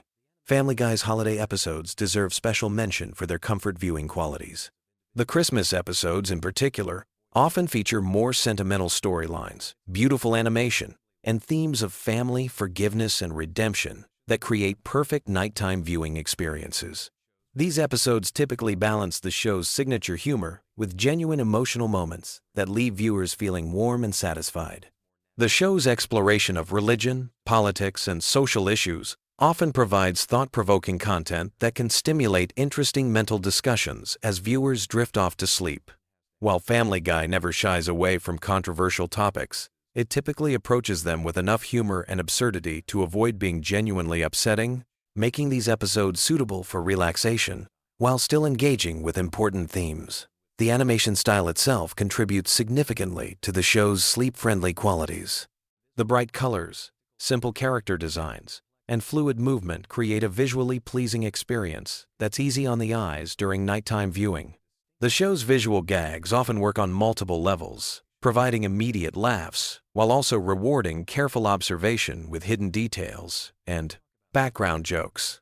Family Guy's voice acting deserves recognition for creating characters that feel like old friends to longtime viewers. Seth MacFarlane's performance as Peter, Brian, and Stewie demonstrates incredible range and consistency, while the supporting voice cast brings depth and personality to even minor characters. This vocal familiarity creates an audio comfort zone that many viewers find deeply relaxing. The show's writing style blends rapid-fire jokes with slower, more contemplative moments, creating a rhythm that matches the natural ebb and flow of consciousness as people fall asleep. The cutaway gags provide natural segues between different energy levels, while the main storylines maintain enough coherence to follow without requiring intense concentration. Family Guy's cultural impact extends far beyond television, with its characters, quotes, and references becoming part of the broader cultural lexicon. This cultural penetration means that viewers often encounter Family Guy references in their daily lives, reinforcing their connection to the show and enhancing its comfort viewing appeal. The show's longevity itself contributes to its effectiveness as comfort viewing. With over 20 seasons and hundreds of episodes, Family Guy offers an almost inexhaustible supply of content for bedtime viewing. This extensive catalog means that viewers can experience the comfort of familiarity while still discovering new details and jokes they may have missed in previous viewings. The international versions and translations of Family Guy add another layer to its global appeal, with different cultures finding their own ways to connect with the Griffin family's adventures. This worldwide popularity creates a sense of shared experience that transcends cultural boundaries, making Family Guy a truly universal comfort viewing experience. As we wrap up this deep dive into the Family Guy universe, it becomes clear why this animated series has earned its place as the ultimate comfort show for millions of viewers worldwide. Its unique combination of episodic storytelling, rich character development, extensive pop culture knowledge, and perfect pacing creates an ideal environment for relaxation and sleep. Whether you're a longtime fan discovering new details in familiar episodes, or a newcomer exploring this vast animated universe for the first time, Family Guy offers a reliable source of comfort, humor, and gentle entertainment that can help ease the transition from the stresses of daily life into peaceful sleep. Sweet dreams, and remember, Family Guy will always be there when you need that perfect blend of familiarity and surprise to help you drift off into comfortable slumber. What if I told you that Family Guy was originally supposed to end after just 3 seasons, and that Seth MacFarlane almost died on September 11th, which completely changed the show's trajectory? The animated series that millions of people watch every day has some absolutely mind-blowing secrets hiding beneath its crude humor and cutaway gags that most fans have never heard about. I've spent countless hours diving deep into the production history, behind-the-scenes drama, and hidden connections that make Family Guy one of the most fascinating shows on television. From celebrity feuds that shaped entire storylines to animation techniques that revolutionized the industry, this show has more layers than you might imagine. Let me take you on a journey through the most incredible Family Guy secrets that will completely change how you watch the show. We're going to uncover everything from the real-life inspirations behind your favorite characters to the corporate battles that almost killed the series multiple times. Trust me, by the end of this video, you'll never look at Stewie, Peter, or even Brian the same way again. First, let's talk about something that literally saved Seth MacFarlane's life and indirectly saved Family Guy from never existing. On September 11th, 2001, MacFarlane was supposed to be on American Airlines Flight 11, the first plane that hit the World Trade Center. He had a ticket and was scheduled to fly from Boston to Los Angeles that morning. The only reason he survived was because his travel agent gave him the wrong departure time, telling him the flight left at 8:15 when it actually left at 7:45. MacFarlane overslept, arrived at the airport, and discovered he had missed his flight by just 10 minutes. He was initially frustrated about missing the flight and having to reschedule his meetings in Los Angeles. It wasn't until he was sitting in the airport waiting area that he saw the news reports and realized the plane he was supposed to be on had crashed into the North Tower. This near-death experience profoundly impacted MacFarlane's approach to Family Guy. The show's later seasons began incorporating more political commentary and social satire, partly because MacFarlane felt he had been given a second chance to use his platform meaningfully. The controversial episodes that tackle everything from religion to politics can be traced back to this life-changing moment when MacFarlane realized how fragile life really is. But that's just the beginning of Family Guy's incredible origin story. The show itself was born from MacFarlane's college thesis film at the Rhode Island School of Design. He created a 9-minute animated short called The Life of Larry, featuring a character named Larry Cummings, who was essentially a prototype for Peter Griffin. The animation was crude, the jokes were simpler, but the DNA of Family Guy was already there. What's absolutely fascinating is that MacFarlane submitted this college project to the animation studio Hanna-Barbera, and they were so impressed they hired him immediately. He was just 22 years old and suddenly found himself working on shows like Johnny Bravo and Cow and Chicken. But MacFarlane had bigger dreams for his Larry character. He spent 2 years developing and refining the concept, eventually creating another short film called Larry and Steve, which featured the first appearance of a Brian-like dog character. This short caught the attention of Fox executives who were desperately looking for animated content to compete with The Simpsons. The network gave MacFarlane an unprecedented deal, making him the youngest executive producer in television history at age 24. The character inspirations go much deeper than most people realize. Peter Griffin wasn't just a random creation. He was actually based on a security guard that MacFarlane knew during his time working at Hanna-Barbera. This security guard had the same loud, obnoxious personality and even shared some of Peter's physical characteristics. MacFarlane has said in interviews that he would observe this guard's behavior and mannerisms, essentially using him as a real-life reference for what would become one of television's most iconic characters. Stewie Griffin's character has an even more complex origin story. Initially, MacFarlane envisioned Stewie as a completely different type of character. In the original concept, Stewie was going to be much more obviously evil and would have actually succeeded in some of his schemes to kill Lois. The character was inspired by the child villain from a 1970 seconds British film, but MacFarlane realized that having a baby actually commit murder would make the show too dark for network television. The decision to make Stewie more ambiguously evil and eventually more sympathetic was one of the best creative choices the show ever made. It allowed the character to evolve over multiple seasons, becoming less focused on matricide and more focused on time travel, world domination, and his complex relationship with Brian. This evolution wasn't planned from the beginning, but happened organically as the writers discovered what worked best for the character. Speaking of Brian, his character represents something unprecedented in animated television. While other shows had featured talking animals, Brian was the first cartoon dog to be treated as a complete intellectual equal to the human characters. MacFarlane made a conscious decision to never explain how Brian learned to talk or why he's so intelligent compared to other dogs in the show's universe. This creative choice was actually controversial within the animation industry because it broke the traditional rules of cartoon logic. Most animated shows establish clear parameters for their fantastical elements, but Family Guy deliberately leaves Brian's abilities unexplained. This ambiguity allows the character to function as both comic relief and serious, dramatic foil, depending on what the story requires. The show's distinctive cutaway gag structure wasn't part of the original concept either. In the early episodes, Family Guy followed a more traditional sitcom structure with linear storytelling. The famous random cutaways that interrupt the main plot were actually added later when MacFarlane realized they could use these moments to explore more surreal and experimental types of humor. These cutaways became the show's signature element, but they also created massive production challenges. Each cutaway requires additional character designs, backgrounds, and sometimes entirely different animation styles. A single episode might feature dozens of different mini-scenes that have nothing to do with the main plot, essentially making every Family Guy episode like 3 or 4 different shows combined into one. The voice acting process reveals another fascinating layer of the show's complexity. Seth MacFarlane voices 4 of the main characters: Peter, Brian, Stewie, and Glenn Quagmire.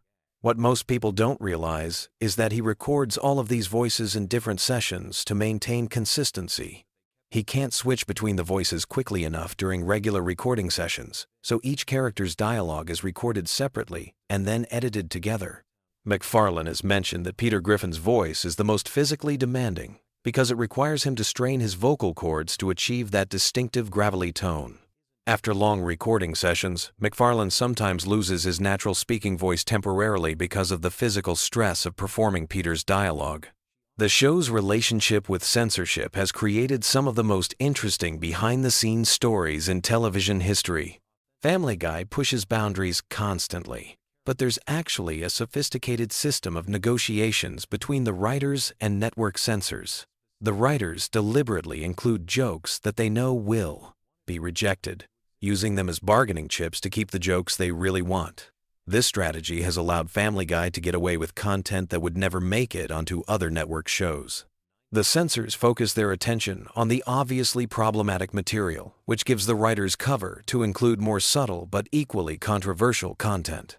It's essentially a game of misdirection that happens during every episode's production process. One of the most significant moments in Family Guy history happened when the show was actually canceled by Fox in 2002 after just 3 seasons. The network executives felt the show was too expensive to produce and wasn't attracting enough viewers in key demographics. This cancellation seemed like the end of the story, but something unprecedented happened next. The show's reruns on Cartoon Network's Adult Swim block became incredibly popular, attracting larger audiences than the original Fox broadcasts had achieved. Simultaneously, the Family Guy DVD sales broke records for animated television releases. Fans were literally buying seasons of a canceled show faster than DVDs of shows that were still in production. This combination of strong cable ratings and exceptional DVD sales convinced Fox to bring Family Guy back from the dead, making it the first canceled series in television history to be revived based primarily on home video performance. The revival created a new business model that other networks began copying, proving that traditional ratings weren't the only way to measure a show's value. The resurrection of Family Guy also changed how the show approached storytelling.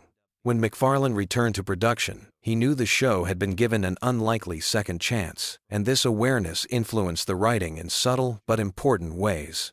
The characters became more self-aware, the jokes became more metatextual, and the show began directly addressing its own cancellation and revival in various episodes.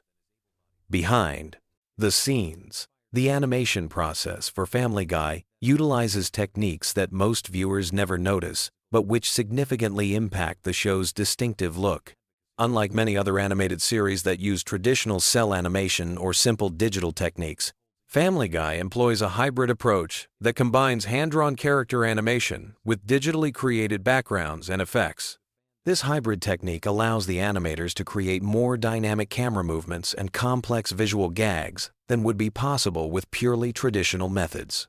The show's famous chicken fights, elaborate musical numbers, and surreal cutaway sequences all rely on this sophisticated blend of old and new animation technologies. The writing room for Family Guy operates differently from most television shows because of the unique challenges created by the cutaway structure. The writers have to create two different types of content for every episode: the main storyline that follows traditional narrative rules, and the cutaway material that can be completely disconnected from reality. This dual writing process means that Family Guy episodes are actually much more complex to construct than they appear on screen. The writers have to ensure that the cutaways don't disrupt the pacing of the main story, while also making sure that each mini-scene within the cutaways has its own complete comedic arc. It's like writing a regular television episode while simultaneously writing dozens of very short comedy sketches. The show's impact on popular culture extends far beyond just entertainment. Family Guy has influenced internet meme culture more than almost any other television show, with countless jokes, phrases, and visual gags becoming viral content across social media platforms. The Surfin' Bird episode alone generated thousands of remixes, parodies, and tribute videos from fans around the world.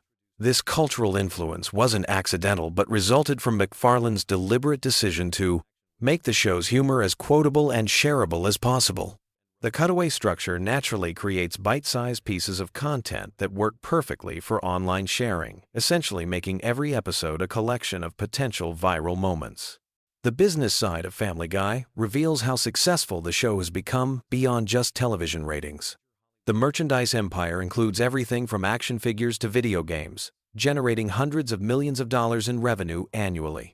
The show's characters have appeared in commercials, theme park attractions, and even academic studies about animation and comedy.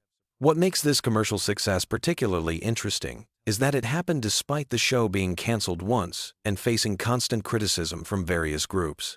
Family Guy proved that controversial content could be incredibly profitable if it connected with audiences authentically, creating a template that many other shows have tried to follow. The voice cast beyond Seth MacFarlane includes some fascinating stories about how actors were recruited and how their characters evolved.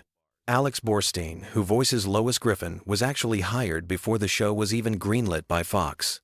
MacFarlane was so impressed by her audition that he wrote additional material specifically for her character, expanding Lois's role far beyond what was originally planned. Mila Kunis, who voices Meg Griffin, was just 14 years old when she started working on the show. Her voice literally changed during the early seasons as she went through adolescence while recording the character. The producers had to make subtle adjustments to accommodate her changing vocal range, creating a unique situation where a cartoon character's voice evolved naturally over time. The show's approach to celebrity guest stars differs significantly from other animated series. While The Simpsons typically has celebrities play versions of themselves, Family Guy often has famous actors voice completely original characters or play historical figures in cutaway gags. This approach allows the show to utilize celebrity talent in more creative and unexpected ways. Some of the most memorable Family Guy moments feature celebrities doing things they would never do on other shows.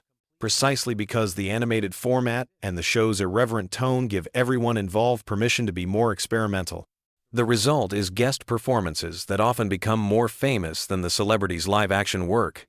The international versions of Family Guy reveal how the show's humor translates across different cultures and languages. The cutaway gags often require complete restructuring for international audiences because the references are too specifically American to make sense in other countries. Foreign language versions sometimes feature entirely different jokes that serve the same comedic function but use locally relevant references. This localization process has created dozens of different versions of Family Guy that share the same characters and basic structure, but feature significantly different content.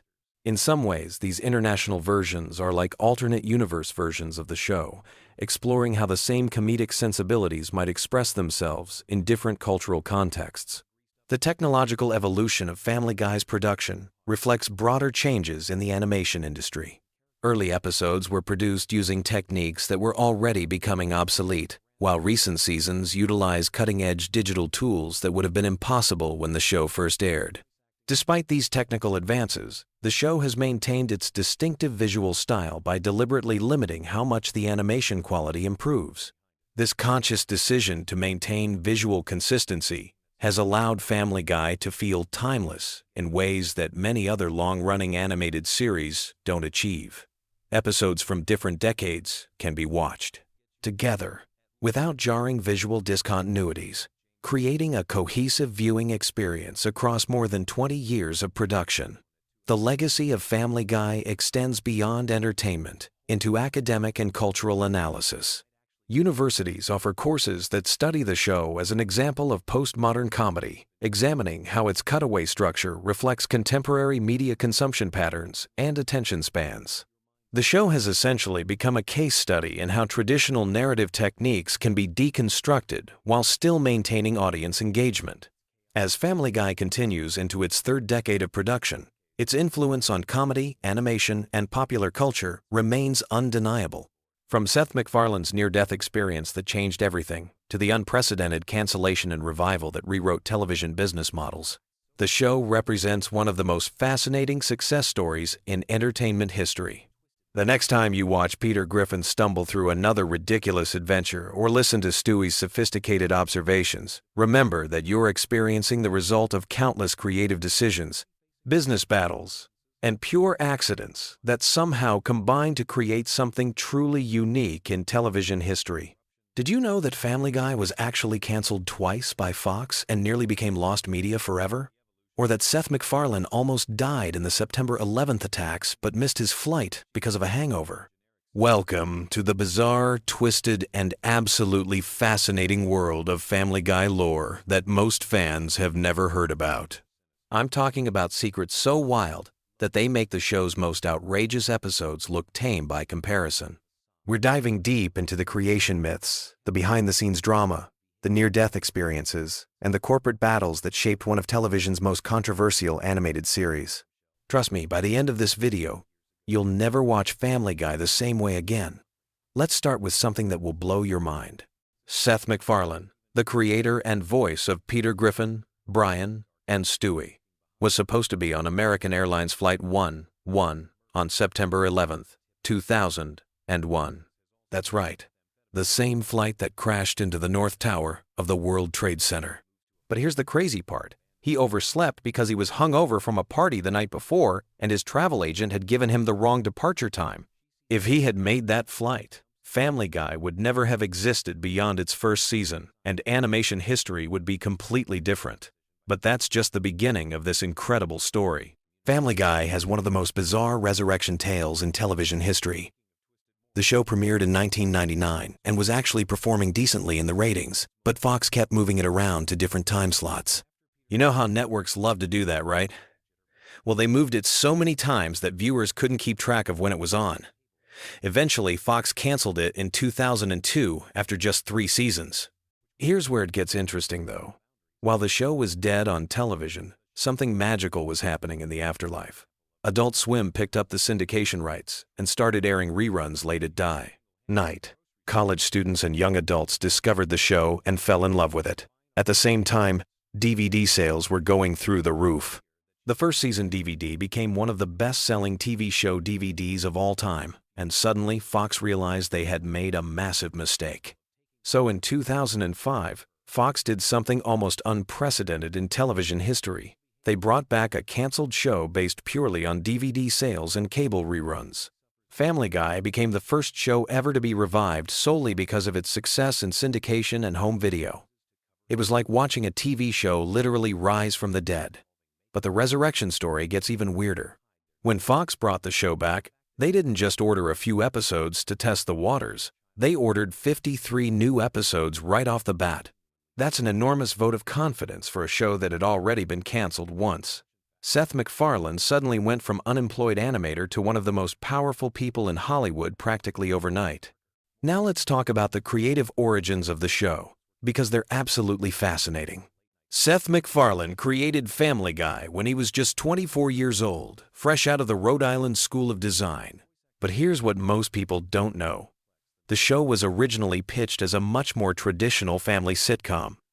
The early concepts were way more grounded and realistic than what we ended up with. The character of Peter Griffin was originally going to be much more like a typical TV dad, still bumbling and overweight, but not the complete psychopath we know and love today. Stewie wasn't even going to be particularly smart or evil in the original concept. He was just going to be a regular baby with maybe slightly advanced vocabulary. Brian was going to be a normal dog who occasionally made witty observations but wasn't going to be a full conversation partner for the family. What changed everything was Seth MacFarlane's love of old Hollywood and classic animation.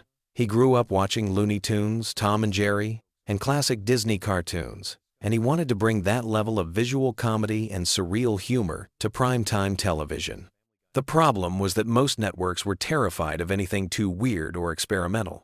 Fox, however, was in a unique position in the late 90s. The Simpsons had proven that animated shows could work in prime time, but Fox was still considered the edgy, rebellious network. They were willing to take risks that ABC, CBS, and NBC would never consider. So when Seth pitched his cartoon about a dysfunctional family in Rhode Island, Fox was intrigued enough to order a pilot. The pilot episode is actually incredibly different from the show we know today. The animation style was cruder, the jokes were more straightforward, and the characters hadn't yet developed their extreme personalities. If you watch that original pilot, you can barely recognize it as the same show. It's like looking at baby photos of a celebrity. You can kind of see the resemblance, but it's clearly a work in progress. One of the most fascinating aspects of Family Guy's development is how the characters evolved over time. Take Stewie, for example. In the early seasons, he was genuinely trying to kill Lois and take over the world. His evil schemes were the driving force behind many episodes. But as the show went on, the writers realized that Stewie was funnier when he was dealing with more relatable problems, like sexuality, relationships, and growing up. This evolution wasn't accidental. It reflected Seth MacFarlane's own growth as a writer and person. When he created Stewie, MacFarlane was a young, single guy who thought evil baby plots were hilarious. But as he got older and more experienced, he realized that character-driven comedy was more sustainable than pure shock value. The same thing happened with Brian. Originally, he was just the voice of reason in the Griffin household, the one sane character who could comment on everyone else's craziness. But over time, the writers started exploring Brian's flaws and insecurities, turning him into one of the most complex characters on television. His pretentiousness, his failed writing career, his drinking problem, all of these traits developed organically as the show matured. Speaking of character development, let's talk about some of the inspiration behind the Griffin family. Peter Griffin was actually based on a security guard that Seth MacFarlane worked with during a summer job. The guy was loud, obnoxious, and completely inappropriate, but somehow lovable at the same time. MacFarlane found himself fascinated by how someone could be so offensive, yet still maintain friendships and a family. Lois was inspired by MacFarlane's own mother, but also by the classic TV mom archetype. The twist was making her come from a wealthy family, which allowed the writers to explore themes of class and privilege. It also gave them an excuse to put the Griffins in situations they normally couldn't afford, like fancy parties and expensive vacations. The supporting characters have equally interesting origins. Glenn Quagmire was originally supposed to be a minor character who appeared in maybe 1 or 2 episodes, but Seth MacFarlane's voice performance was so distinctive and memorable that the writers kept bringing him back. The giggity giggity catchphrase wasn't even scripted. MacFarlane improvised it during recording, and everyone thought it was so funny that they made it Quagmire's signature sound. Cleveland Brown started as a simple background character, but MacFarlane realized that having a calm, reasonable neighbor made Peter's craziness even funnier by contrast. The character became so popular that he eventually got his own spin-off show, though that's a whole other story of corporate politics and creative struggles. One of the most controversial aspects of Family Guy is its use of cutaway gags, those random flashbacks that have nothing to do with the main plot. Some critics hate them, calling them lazy writing and cheap laughs. But here's the thing. Those cutaways were actually inspired by some of the most sophisticated comedy ever created. Seth MacFarlane grew up watching Monty Python's Flying Circus, and he was fascinated by how the Pythons would interrupt their sketches with completely random animations and non sequiturs. He also loved the Marx Brothers movies, where the plot would screech to a halt for a musical number or a bizarre comedy bit that had nothing to do with anything else. The cutaway gags serve a specific purpose in Family Guy's comedy structure. They allow the writers to do jokes that would be impossible within the constraints of a normal sitcom plot. Want to make fun of a celebrity or reference an obscure movie? Just have Peter say, "This reminds me of the time I," and cut to whatever crazy scenario you can imagine. But here's something most fans don't realize. Many of those cutaways are actually incredibly expensive to produce. Each one requires new character designs, new backgrounds, new voice acting, and sometimes even new music. A single 30-second cutaway can cost more to animate than an entire scene of regular dialogue. Fox executives were initially horrified by how much money the show was spending on these seemingly throwaway jokes. The financial aspect of Family Guy is actually one of the most interesting parts of its story. When the show first premiered, animation was still considered a niche market for adults. The Simpsons was successful, but it was seen as a unique exception rather than proof that there was a broader market for animated comedy. Family Guy's success helped prove that there was actually a huge appetite for adult animated shows. This paved the way for series like American Dad, The Cleveland Show, Archer, Rick and Morty, and countless others. Without Family Guy's commercial success, the entire landscape of adult animation might look completely different today. The merchandising aspect is equally fascinating. Family Guy products generate hundreds of millions of dollars in revenue every year. T-shirts, toys, video games, Christmas ornaments, you name it, and there's probably a Family Guy version of it. The Stewie character alone has spawned an entire industry of baby-themed merchandise with surprisingly dark humor. But perhaps the most interesting aspect of Family Guy's cultural impact is how it changed the way we think about offensive comedy. The show pushes boundaries that would have been unthinkable on television even 10 years before it premiered. Yet somehow, it manages to get away with jokes that would destroy other shows. The secret is in the show's self-awareness. Family Guy knows that it's offensive, and it's constantly making jokes about its own offensiveness. When Peter does something terrible, the other characters usually call him out on it. When the show makes a controversial reference, it often follows it up with a joke about how inappropriate the reference was. This meta-humor creates a kind of protective bubble around the show's more controversial content. Viewers understand that they're not supposed to take Peter Griffin seriously as a role model. He's clearly meant to be a cautionary tale about what happens when someone has no filter and no self-awareness. The voice acting on Family Guy deserves its own deep dive because it's honestly incredible. Seth MacFarlane voices 4 of the main characters: Peter, Brian, Stewie, and Glenn Quagmire, plus dozens of supporting characters and celebrity impersonations. His range is absolutely mind-blowing when you really think about it. But here's what's even more impressive. MacFarlane often records conversations between his own characters. That means he's essentially having entire dramatic scenes with himself, switching between voices and maintaining the emotional continuity of multiple characters simultaneously. It's like watching a one-man theater performance every time you see Peter and Brian have a heart-to-heart conversation. The other voice actors are equally talented. Alex Borstein, who voices Lois, also does dozens of supporting characters, including the Griffin's maid Consuela. Mila Kunis took over the voice of Meg after the first season, and her performance evolved from simple teenager dialogue to some of the show's most emotionally complex moments. Seth Green voices Chris Griffin, and his portrayal perfectly captures that awkward teenage energy. Green actually ad-libs a lot of Chris's dialogue, particularly the character's weird sound effects and random observations. Many of Chris's funniest moments come from Green just improvising during recording sessions.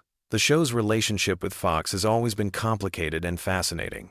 On one hand, Family Guy makes enormous amounts of money for the network. On the other hand, it constantly creates controversy and pushes the boundaries of what's acceptable on broadcast television. There have been numerous instances where Fox executives have asked the writers to tone down certain jokes or storylines. Sometimes the writers comply, but often they find creative ways to work around the censorship. This has led to some incredibly clever wordplay and visual innuendo that's actually funnier than whatever the original joke was going to be. The international success of Family Guy is another interesting chapter in its story. The show airs in dozens of countries around the world, and each market has its own unique censorship challenges.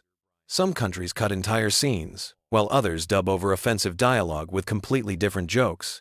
In some markets, Stewie's sexuality is completely removed from his character arc. In others, references to religion or politics are heavily edited. This has created dozens of different versions of the show, each tailored to local sensitivities and cultural norms. Looking at Family Guy's legacy today, it's clear that the show fundamentally changed television comedy. It proved that audiences were hungry for more experimental, boundary-pushing content. It showed that animation could be a vehicle for sophisticated adult humor, not just children's entertainment. The show also pioneered many techniques that are now standard in comedy writing. The use of pop culture references as comedic shorthand, the mixing of high and low culture, the willingness to completely abandon plot for the sake of a good joke. These are all techniques that you can see in countless comedies today. But perhaps most importantly, Family Guy proved that television shows could have multiple lives. The fact that it survived cancellation and came back stronger than ever showed other creators that there were new paths to success beyond traditional network approval. As we wrap up this deep dive into Family Guy lore, it's worth noting that the show is still evolving and changing. Seth MacFarlane has stepped back from day-to-day involvement to focus on other projects, but the show continues under new leadership. Each season brings new controversies, new characters, and new ways to push the boundaries of what's possible on television. Whether you love it or hate it, Family Guy has left an indelible mark on popular culture. It's a show that dared to be different, survived multiple attempts to kill it, and emerged as one of the most successful and influential comedies of the modern era. And honestly, that's pretty giggity if you ask me. Did you know that Family Guy was actually dead and buried for 3 entire years? And that the show you're watching today only exists because of DVD sales and something called Adult Swim? If you think you know everything about the Griffin family, you're about to discover some mind-blowing secrets that will completely change how you see this animated masterpiece. What I'm about to tell you goes way deeper than just random trivia. We're talking about hidden connections to other shows, real-world controversies that almost destroyed careers, and creative decisions that were so controversial they had to be completely rewritten. Some of these facts are so bizarre that even die-hard fans have never heard them. Let's start with something that will blow your mind. Family Guy didn't just get canceled once, it got canceled twice. But here's where it gets really interesting. The first cancellation happened after just 2 seasons because Fox executives thought the humor was too edgy and the ratings weren't strong enough.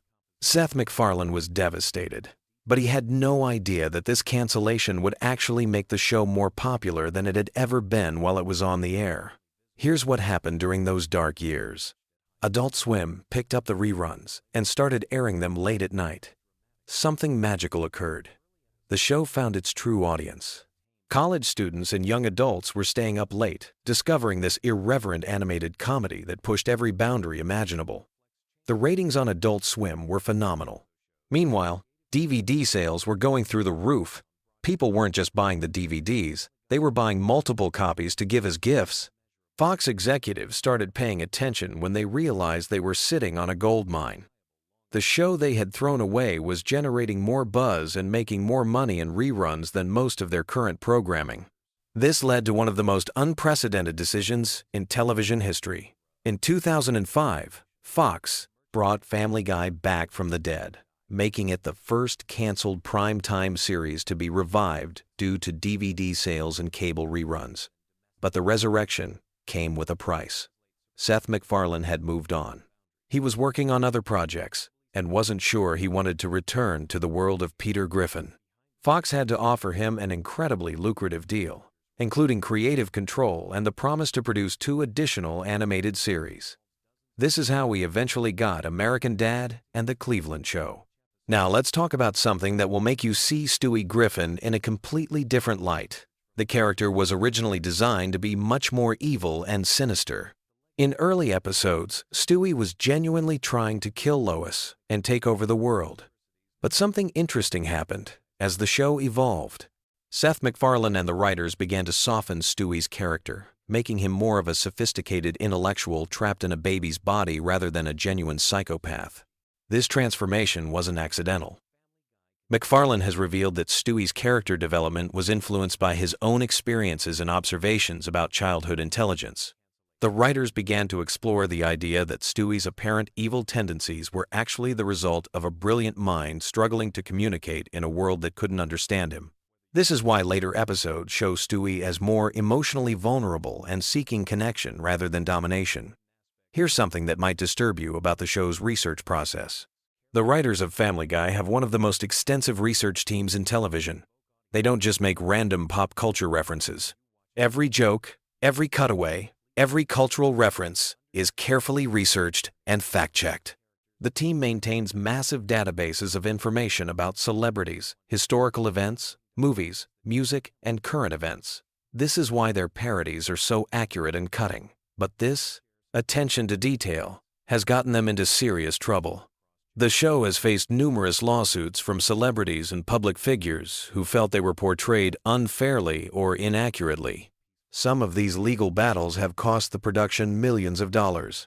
In several cases, entire episodes had to be re-edited or pulled from circulation to avoid further legal complications. One of the most controversial moments in Family Guy history involves a joke that predicted a real tragedy. In a 2013 episode, there was a sequence involving bombs and the Boston Marathon. When the actual Boston Marathon bombing occurred just weeks after the episode aired, conspiracy theorists went crazy. They claimed the show had inside knowledge of the attack. The truth is much simpler but equally disturbing. It was a coincidence, but it highlighted how the show's edgy humor sometimes intersects with real-world events in uncomfortable ways. The production process of Family Guy is unlike any other animated show. While most animated series take months to produce each episode, Family Guy operates on an incredibly tight schedule that requires episodes to be completed in just a few weeks. This is possible because of their unique production pipeline that allows multiple episodes to be in different stages of production simultaneously. Seth MacFarlane's involvement in the show has changed dramatically over the years. While he still provides the voices for multiple characters including Peter, Brian, and Stewie, he's much less involved in the day-to-day writing and production. This transition happened gradually as MacFarlane became more interested in live-action projects and music career. Many fans don't realize that some of their favorite recent episodes were created with minimal input from the show's original creator. The voice acting process reveals some fascinating secrets about the characters. Seth MacFarlane records Peter Griffin's voice by speaking in a lower register than his natural voice, which sometimes causes strain during long recording sessions. For Stewie, he uses a combination of his natural speaking voice with a refined English accent that he developed specifically for the character. Brian's voice is actually closest to MacFarlane's real speaking voice, which is why their conversations often feel the most natural. Here's something that will change how you watch the show forever. Many of the cutaway gags that seem completely random are actually connected to larger storylines that were planned but never fully developed. The writers keep extensive notes about potential character backstories and plot developments. Sometimes these ideas surface as quick cutaway jokes instead of full episodes. This means that seemingly throwaway gags might actually be glimpses into alternative versions of the show that could have existed. The relationship between Family Guy and The Simpsons is much more complex than the surface-level rivalry that fans discuss. Behind the scenes, there's actually a great deal of mutual respect between the creative teams. Several writers and animators have worked on both shows, and there are numerous hidden references and inside jokes that acknowledge this connection. The famous crossover episode took years to develop because both teams wanted to ensure they honored each other's creative legacy. The show's impact on popular culture extends far beyond just entertainment. Family Guy has influenced internet meme culture in ways that are still being discovered. The show's rapid-fire reference style and willingness to break the fourth wall helped establish many of the comedic conventions that now dominate social media and online content. Phrases and concepts from the show have entered everyday language in ways that most people don't even realize. One of the most closely guarded secrets about Family Guy involves the process of celebrity guest appearances. The show has featured hundreds of celebrity voices over the years, but the selection process is incredibly strategic. The producers maintain detailed profiles of celebrities, including their sense of humor, willingness to make fun of themselves, and potential controversy factors. Some major stars have turned down appearances because they weren't comfortable with how they might be portrayed. The animation style of Family Guy appears simple, but it's actually incredibly sophisticated. The character designs are deliberately simplified to allow for rapid production, but the background art and scene composition often contain incredible detail that viewers miss during casual watching. The animators hide visual jokes and references in backgrounds that are only visible when episodes are paused or watched at high definition. The show's relationship with censorship has evolved dramatically over the years. Early episodes pushed boundaries that would be considered tame by today's standards, while recent episodes deal with topics that would have been completely forbidden when the show began. This evolution reflects changing cultural attitudes, but it also shows how the creative team has learned to work within and around broadcasting restrictions. Family Guy's influence on other animated shows is immeasurable. The success of its revival proved that adult animated comedies could be viable long-term properties. This directly led to the creation or continuation of shows like Rick and Morty, Bob's Burgers, and numerous others. The show essentially saved the entire genre of primetime adult animation. The merchandising empire built around Family Guy generates hundreds of millions of dollars annually, but most of this success comes from international markets rather than domestic sales. The show's humor translates surprisingly well across cultural boundaries, making it one of the most globally successful American animated properties ever created. Behind the scenes, the show operates more like a comedy writer's room than a traditional animation studio. The collaborative process involves dozens of writers, animators, and producers working together to create each episode. Ideas can come from anywhere, and the best concepts often emerge from casual conversations rather than formal brainstorming sessions. The legacy of Family Guy extends far beyond entertainment into academic study. Universities now offer courses that analyze the show's cultural impact, comedic techniques, and social commentary. The show has become a legitimate subject of scholarly research in fields ranging from media studies to sociology. As we look toward the future, Family Guy continues to evolve while maintaining the irreverent spirit that made it a cultural phenomenon. The show that once faced cancellation has become an institution, proving that sometimes the most unexpected successes come from taking creative risks and refusing to compromise your vision. Whether you love it or hate it, Family Guy has fundamentally changed television comedy forever. These hidden aspects of its creation and evolution reveal a complex, carefully crafted entertainment machine that continues to surprise and provoke audiences worldwide. The next time you watch an episode, you'll see it through completely different eyes, understanding the incredible journey that brought these characters from cancellation to global cultural dominance. Did you know that Family Guy was actually canceled twice, and that Seth MacFarlane almost died in the September 11th attacks but missed his flight because of a hangover? And that's just scratching the surface of the absolutely wild behind-the-scenes stories that most people have never heard about this iconic show. What's up, everyone, and welcome back to the channel, where we dive deep into the hidden secrets of your favorite shows. Today, we're exploring some absolutely mind-blowing Family Guy lore that even die-hard fans probably don't know about. Trust me, by the end of this video, you'll never look at Peter Griffin the same way again. But before we jump into these crazy stories, make sure you hit that subscribe button and ring the notification bell, because we're constantly dropping content about your favorite animated series that you won't find anywhere else.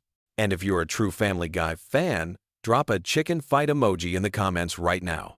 Let's start with something that literally changed the course of television history.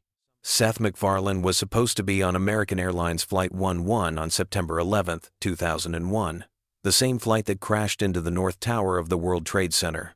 The only reason he wasn't on that plane was because he had been out drinking the night before and overslept, missing his flight by just 15 minutes. MacFarlane has talked about this in interviews, describing how his travel agent called him frantically when she realized what had happened. Can you imagine how different the world of animation would be today if he had made that flight? No Family Guy revival, no American Dad, no The Orville. It's one of those sliding doors moments that completely altered entertainment history. Speaking of near-death experiences, did you know that Family Guy has been canceled not once, but twice? The show originally ran from 1999 to 2002 before Fox pulled the plug due to declining ratings. But here's where it gets interesting. The show found new life through DVD sales and reruns on Cartoon Network's Adult Swim block. The DVD sales were absolutely unprecedented for an animated series at the time. We're talking about millions of copies sold, which was unheard of for a canceled TV show. Adult Swim's late-night reruns were pulling in massive audiences, often outperforming the original Fox broadcasts. The demand became so overwhelming that Fox had no choice but to bring the show back in 2005. But the cancellation drama didn't end there. In 2007, Fox canceled the show again, this time after Season 5. Once again, fan outcry and continued strong performance in syndication forced the network's hand, and they renewed it for a 6th season. It's pretty incredible when you think about it. Family Guy might be the only show in television history to be saved by its fans twice. Now, let's talk about some character secrets that will blow your mind. Stewie Griffin's sexuality has been a topic of debate for years. But Seth MacFarlane actually revealed in interviews that Stewie was originally conceived as a completely straight character who would eventually grow up to be a normal heterosexual adult. The gay undertones that fans picked up on were never intentionally written into the character initially.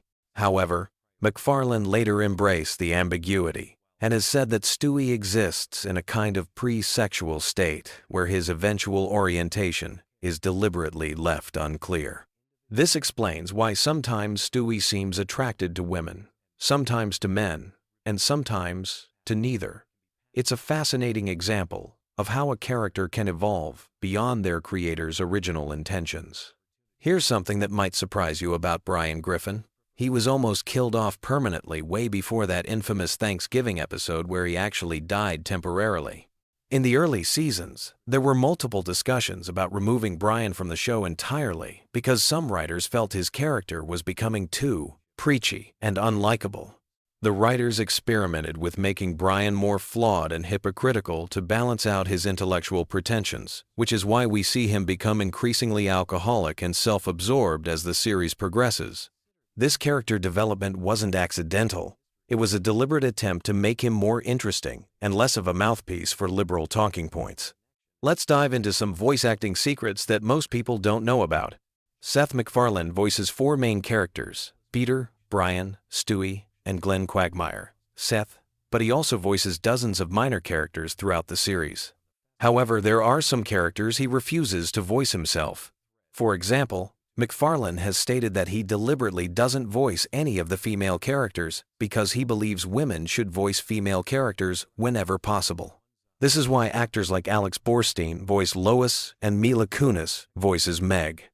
It's a surprisingly progressive stance for a show that often gets criticized for its treatment of female characters. Speaking of Meg, here's some dark lore about America's least favorite animated teenager. The character was originally supposed to be much more popular and central to the show's dynamic. In early concept art and scripts, Meg was portrayed as a typical popular high school girl who would serve as the voice of reason in the Griffin family. However, the writers quickly discovered that it was much funnier to make her the family's scapegoat and punching bag. What started as occasional jokes about Meg being unpopular gradually evolved into the running gag where literally everyone treats her terribly. The writers have admitted that they sometimes feel bad about how mean the show is to Meg, but the jokes are just too funny to stop. Here's a piece of lore that connects to real-world tragedy. The show has made several references to Conway Twitty, the country singer, usually by cutting away to him performing full songs as a way to pad the episode runtime. These cutaway gags became a running joke about lazy writing and time filling. However, there's a darker story behind this. Conway Twitty died in 1993, years before Family Guy even existed. Seth MacFarlane has revealed that the Conway Twitty gags were actually inspired by his own father's love of the singer's music. MacFarlane's father would play Conway Twitty songs constantly when Seth was growing up, and the extended musical cutaways were a way of honoring that memory, while also poking fun at television's tendency to use musical performances as filler. Let's talk about some episodes that almost didn't make it to air. The episode titled Partial Terms of Endearment was actually banned from broadcast television entirely.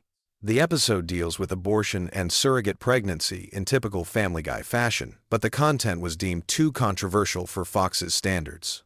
The episode was completely finished and was supposed to air during Season 8, but Fox refused to broadcast it. It was eventually included on the DVD release and made available online, but it remains the only Family Guy episode that has never aired on television in the United States. The controversy surrounding this episode led to stricter content guidelines for the show going forward. Here's something about the show's animation that most people never notice. In the early seasons, the animation style was much more crude and simple, partly due to budget constraints, but also because of the technology available at the time. However, if you watch closely, you'll notice that the animation quality suddenly improves dramatically around Season 4. This wasn't just because of increased budget, it was because the show switched animation studios. The original episodes were animated by a small studio that specialized in low-budget television animation. When the show was revived, Fox invested in higher quality animation produced by a different studio with more advanced technology and techniques. But here's the weird part. Some fans actually prefer the cruder animation style of the early episodes. They argue that the rougher animation gave the show more character and charm. The newer episodes, while technically superior, sometimes feel too polished and corporate compared to the scrappy early seasons. Let's explore some celebrity connections that might surprise you. Patrick Stewart, who voices baby Susie Swanson, actually improvises most of his lines. The writers typically give him a basic outline of what the character needs to say, but Stewart adds his own Shakespearean flair to every line reading. Stewart has said in interviews that voicing a baby character allows him to explore comedy in ways that his serious dramatic roles don't permit. He's also revealed that he often comes up with the most outrageous and inappropriate lines for baby Susie, pushing the boundaries of what the censors will allow. Here's some lore about the show's most controversial episodes. The episode where Brian and Stewie are trapped in a bank vault together for the entire episode was actually written as a bottle episode to save money on animation and voice acting. However, it ended up becoming one of the most critically acclaimed episodes in the show's history. The writers have revealed that they were initially worried the episode would be boring since it only featured 2 characters in one location for the entire runtime. But the episode's success proved that the show worked best when it focused on character development and dialogue rather than just rapid-fire jokes and cutaway gags. Speaking of experimental episodes, did you know that the show has done several episodes that exist in alternate universes or different time periods? These aren't just random creative choices. They're actually part of a larger multiverse concept that the writers have been quietly building throughout the series. The writers have hinted that all of these alternate reality episodes are connected, and that there's a larger mythology about parallel dimensions that runs throughout the show. Most fans don't pick up on these connections because they're subtle and spread across multiple seasons, but dedicated viewers have started mapping out the multiverse timeline. Here's something about the show's music that most people don't realize. Seth MacFarlane is actually a trained singer and musician who has released several albums of standards and jazz music. Many of the musical numbers in Family Guy feature MacFarlane's actual singing voice, not just his character voices. MacFarlane has said that he uses Family Guy as a way to showcase different musical styles and pay homage to classic American songwriting. Some of the show's most elaborate musical sequences were specifically designed to highlight MacFarlane's vocal abilities and his love of traditional pop music. But here's the interesting part. MacFarlane has also revealed that he sometimes writes entire episodes around songs he wants to perform. The plot becomes secondary to the musical numbers, which explains why some episodes feel like they're structured more like variety shows than traditional sitcoms. Let's talk about some behind-the-scenes drama that most fans don't know about. There have been several major conflicts between the voice actors over the years, particularly regarding salary negotiations and creative control. The most significant dispute involved Mila Kunis, who voices Meg. During Season 7, there were reports that Kunis was considering leaving the show due to disagreements about her character's treatment and her compensation compared to other cast members. The situation was eventually resolved, but it led to changes in how Meg was written in subsequent seasons. Here's some dark lore about the show's influence on real-world events. Several episodes of Family Guy have been accused of predicting or inspiring real-world tragedies. The most notable example is an Innuendo episode that aired before the Boston Marathon bombing that featured Peter accidentally detonating bombs in Boston. The episode was pulled from reruns and streaming services after the bombing, and some conspiracy theorists claimed that the show somehow predicted the attack. Seth MacFarlane has addressed these claims, explaining that they're purely coincidental and that the show's writers don't have any special knowledge of future events. However, this incident led to increased scrutiny of the show's content and more careful consideration of how certain jokes and storylines might be interpreted in different contexts. Here's something about the show's international versions that might surprise you. Family Guy has been adapted for television in several different countries, and each version makes significant changes to accommodate local culture and censorship standards. The most interesting adaptation is probably the Arabic version, which removes all alcohol references, changes Brian from a dog to a cat, and significantly tones down the sexual humor. These changes are so extensive that the show becomes almost unrecognizable compared to the American version. As we wrap up this deep dive into Family Guy lore, it's clear that there's so much more to this show than meets the eye. From near-death experiences that changed television history to hidden multiverses and banned episodes, Family Guy has one of the richest and most complex backstories in animated television. These behind-the-scenes stories remind us that even our favorite comedies have real human drama and complexity behind them. The next time you watch Family Guy, you'll hopefully have a new appreciation for all the creative decisions, controversies, and coincidences that shape the show we know today. If you enjoyed learning about these hidden Family Guy secrets, make sure to like this video and subscribe for more deep dives into your favorite shows. What other animated series would you like us to explore next? Let me know in the comments below, and I'll see you in the next video, where we uncover even more secrets from the world of animation.